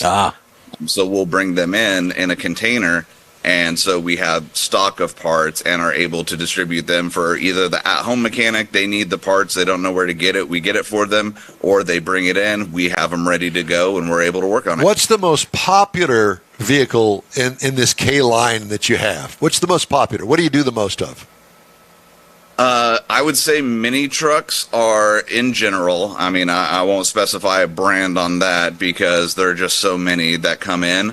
The second one down is typically a Honda Beat. I've had 3 of those in already. And those are essentially the same engine as the mini truck, but in a tiny roadster design. Okay, Greg, how do you know David? Through We prison. We actually met during K-Truck group and have just been working on the advocacy since, trying to get this passed and, shared similar interests. Wow. Interesting. Okay, so do you guys get together for meets and stuff like that? I mean, do you have you got some in Austin, some here in Houston? We haven't got together yet. I've met a ton of people when I started this back in September 23, but we're planning a big K rally in Austin in November of this year. Okay, so But most of the people I've met, it's just been through the internet, just people that were in a similar situation, that were having trouble getting title and registration for their truck, and I started this group to help those people out. Innocent victims Yeah, that you So glommed onto. I've got some money burning a hole in my pocket, and I come to you in Austin. And I say, I want one of these. Give me an idea of a cost, and then how long it would take for me to actually take ownership. So it depends on, again, the model, your budget, and the features you want. A lot of the K-Trucks, as you can imagine, being from Japan, didn't come with AC, so that's an added feature. But typically for a basic K-Truck, Honda Acti, you're looking at $7,000 to $8,000 out the door. And for something what's considered the Porsche of K-Trucks, a supercharged Subaru Sandbar, you're looking at probably $12,000 to $13,000. So affordable. This is an affordable hobby. So when you get to the four-wheel drive, I'm thinking beach, running up and down the beach. Or a retirement community. You don't need four-wheel drive for that. Well, but yeah, you're you headed do. there, so we were all good. yeah. So how long would it take to get one? Typically, from the time we find it to the time it gets over here, about 2 months. Okay. And then once you get it, do you have to do anything for it? I mean, is it running, not running? What kind of condition is it in? So I work with a number of specific exporters in Japan. So all the vehicles that we get are 100% running. I just, as a personal thing, I always do a maintenance once it hits this side of the ocean anyway, because it's been traveling on a ship on the water for, 6 weeks at that point. There's no reason not to, just in case someone, a port worker decided to go happy fun with your truck and drive them all around, Yeah. So we'll Doing basically, burnouts in the once hull. Maintenance, a test drive. We'll make sure to swap out the radio with one that picks up American stations, because Japanese have a different frequency band that they work with. So the only overlapping channel you get is typically 89.5 FM, which in most markets I've found is classical music. So until you swap out that radio, you're looking at radio silence for a little bit. How did you get into this? Well, let's go to David. David, how did you get into this? So I've always wanted a Pajero Mini, which is an SUV K vehicle. We know what We that know is somebody about that's those. got a Pajero. Yeah. Yeah. So those are awesome. I've always wanted one. The 90s K vehicles are kind of like the ones that everybody, the best generation of them. Yeah. So I looked into that. Those are a little bit more expensive to get. Then I, got onto the mini trucks and got one of those. So just wanting something different, wanting something to work on. I used to be into diesel trucks and got married and had kids. So I wanted something a little bit cheaper to work on and tinker with. So. How fun is that? And how about you, Greg? How did you get into this? Same way? Pretty much the same way. I mean, growing up, I always preferred imports. I've been working on cars since I was about 9. The first car I built myself was a Nissan Z car, an 83 280ZX. And so ever since then, it's all been JDM or Japanese imports for me. Nissan, Subarus, Mazdas, things like that. And then I drove my first right-hand drive car that wasn't available, an R31 Skyline, and I was like, oh, this is completely different than anything that I've ever been offered here in the States. And since then, it's all been about the cars that were never available here. I think it was Monty Python that said, and now for something completely different. Exactly. There's a young man near where I live that has a right-hand drive. I'm not sure the car itself. Is it like that, or is it a truck? No, it's a car. It's probably it's a JDM, whatever it is. It's like the one behind you, but it's a right-hand drive. Interesting car. Okay, I'm thinking this big meet that you got coming up. That's going to be. Is it going to be a nationwide invite your friends and family kind of event?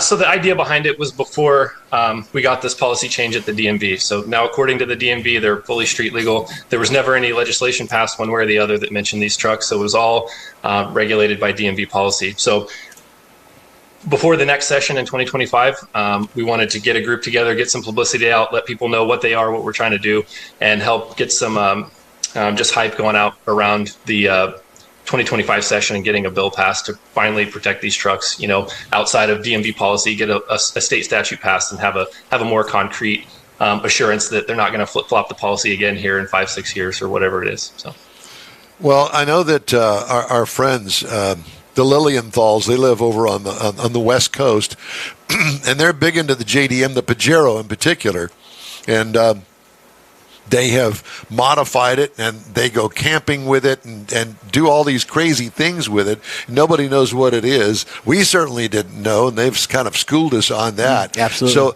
there's apparently some underground network of people like yourselves that are really into this, and I am sure in a city that has 7 million people like Houston, I would imagine that there's probably quite a following. yeah, there's a pretty good following all over the country. And one of the reasons why we started this group is because starting in about 2021, there's been a crackdown on JDM vehicles, mini trucks, more specifically in Maine. They totally banned any JDM right-hand drive vehicle from road use. They call them off-road vehicles. They don't meet federal motor vehicle safety standards, not eligible for registration and title. That's spread throughout the country, most recently Georgia.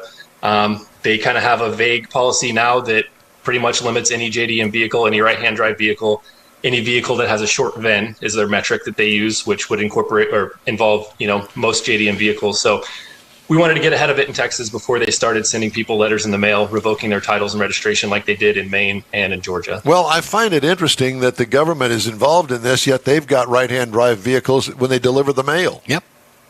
Yeah, I mean, that's one of the weird things. It all comes back to the AAMVA, which is the American Association of Motor Vehicle Administrators. They're a nonprofit organization, non-governmental organization that advises state and local governments, federal governments on their transportation policy, what vehicles they should allow, what they should write tickets for, and they want to have uniform regulation all throughout the country. So they recommended a ban on these trucks, and DMVs across the country are taking their word, putting their word in policy and banning these trucks. Well, that's a bunch of garbage. Wait, who are these jerks? So what? It is interesting. There's a Norwegian light bulb company that gives them money. So I don't know why a Norwegian light bulb company would have any interest in what vehicles are on roads in Texas, but knowing their motivations, who's behind the group, where their money's coming from, how they spend their money is interesting, that they would pick these trucks to pick on. Oh, it's a bunch of old geezers, white-haired men like us. They're going, well, they can't bring that in here. Wally Walrus is all I can think one. I want one too. But, we're of that generation. It's like, screw you. We're going to go do this anyway. Do it anyways. Yeah. Well, yeah, it's under the guise of safety. They say they don't meet federal motor vehicle safety standards and emission requirements, but we're talking about 25-year-old trucks that have federal exemptions for those things like any other vehicle. It doesn't meet federal safety reg. Okay, tell me that a motorcycle does. What's the top speed on it? Greg might have a better idea. That depends on make and model. Yeah, it very much varies between make and model. Your basic Honda Acti 2-wheel drive or 4-wheel drive tops out about 55, 60 miles an hour. No, not bad. Your higher end Grocery getter. So you're not even going to make the minimum speed on the Beltway. That's right. All I can think of is, hey, all these electric people thinking about electric cars, get you one of these. Yeah. Go back and forth to church, go to the grocery store, pick up the kids at the soccer match. What's the miles per gallon? Varies based on driver. Realistically, that's 40. Basic truck. Heavy foot uses more gas, but your average minimum is about 25 miles a gallon. There you go. If you drive nice and slow around to church, you're looking at closer to 30, possibly 35. See, there you go. Beats the heck out of 19 in my Ram truck. Yeah. Just rejet it. Just put some different jets in there. Yeah. Gentlemen, it is an honor and a pleasure to talk to you guys, and we want to know more. Yep. So it's going to be up to you to stay in touch with us. Keep us posted on what's going on. Greg, you got something new in the garage? Call us, tell us. Let's talk about it. And David, I mean, dude, we love this. David, we want to be on board. Help us. Yeah, probably the next time I'll be in touch with you guys is before the next session in 2025. We got a group of legislators that helped us getting this policy reversed at the DMV. They saw it as kind of an overreach and overregulation by the DMV. So we're going to work with those same legislators to try to get a bill to the governor's desk in 2025. So I'll get on with you guys before our next, or maybe the K rally, or just before the next session. Or you want the rally. If you want to drive down to Sugar Land and we can get together for a beer, we'll do that. And we'll all get in the back of one of those and go to the rally. Or go to the Bring drive-in. the lawn chairs. Yeah. David, Greg, great to talk to you guys. Thanks so much for joining us today. Yeah, thank you. You bet. Okay. I'm in.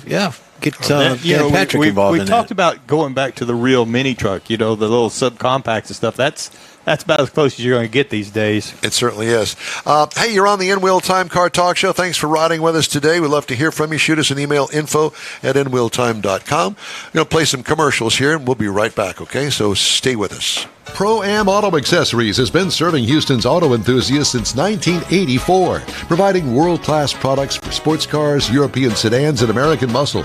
Pro-Am is known as the place to go to find exclusive and hard-to-find parts and accessories.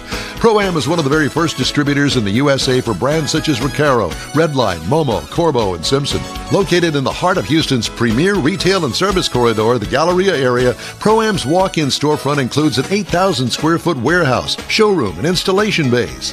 Pro-Am not only sells parts and accessories, but also offers installation and service. Pro-Am is now reaching a worldwide audience through Pro-Am.com, taking its local reputation to the rest of the world. At Pro-Am Auto, you'll be dealing with a small group of professionals who truly want to help you with your automotive needs. If you don't see what you're looking for on the website, call and Pro-Am will lend you a hand. Pro-Am Auto, 6125 Richmond at Green Ridge in Houston's Galleria area. Call them at 713-781-7755. Want to feel good about something special you did for someone special?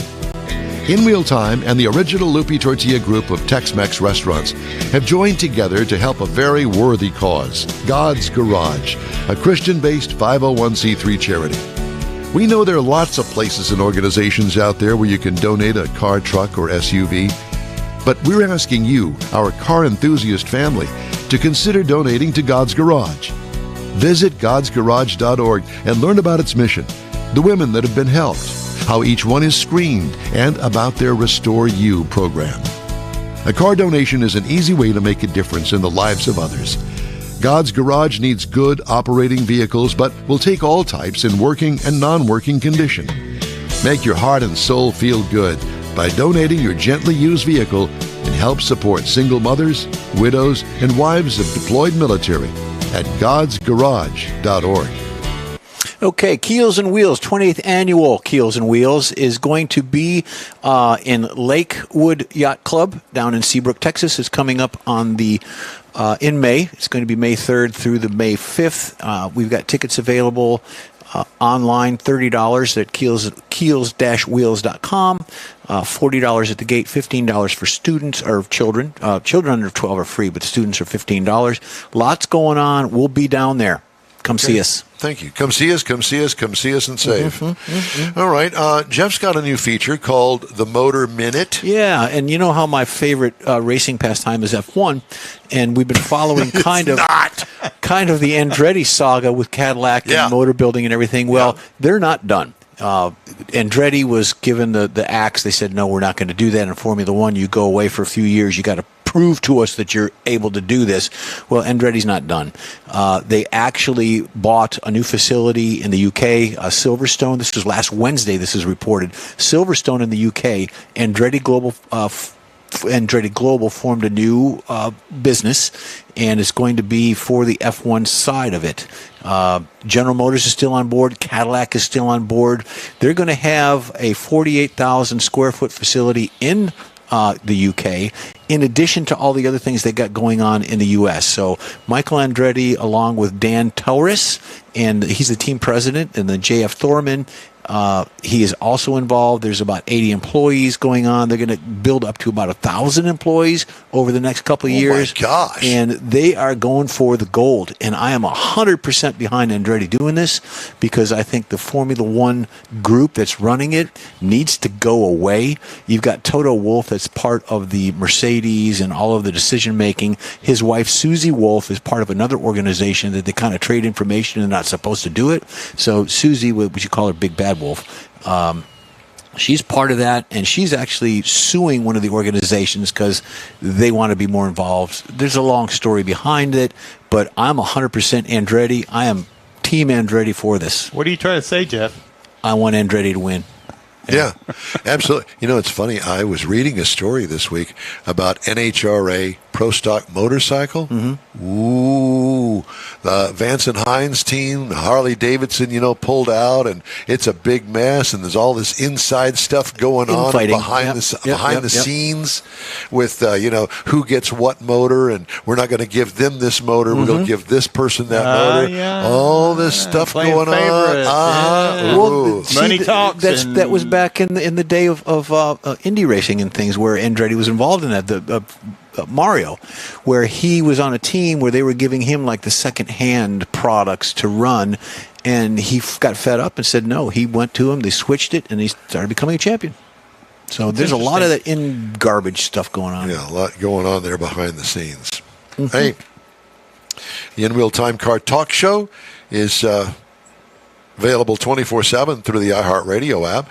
Just look for In Wheel Time Car Talk. We also video stream our 3-hour weekly show on Facebook, YouTube, and InWheelTime.com. And podcasts are available from your favorite podcast provider.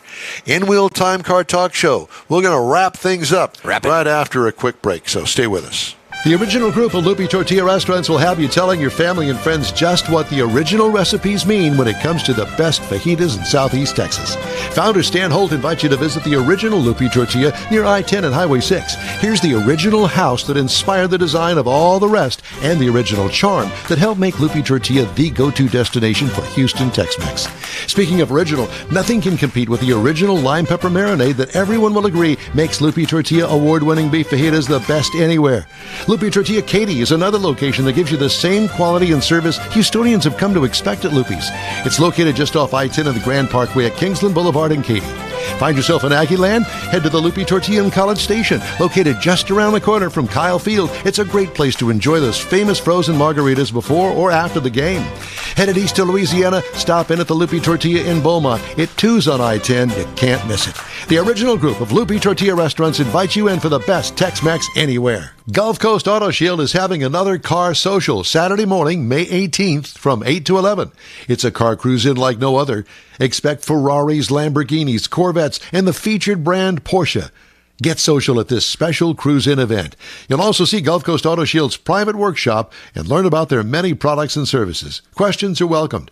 Gulf Coast Auto Shield is easy to get to at 11275 South Sam Houston Tollway near West Airport Boulevard, just south of the Southwest Freeway. The Car Social featuring Porsche takes place Saturday morning, May 18th from 8 to 11.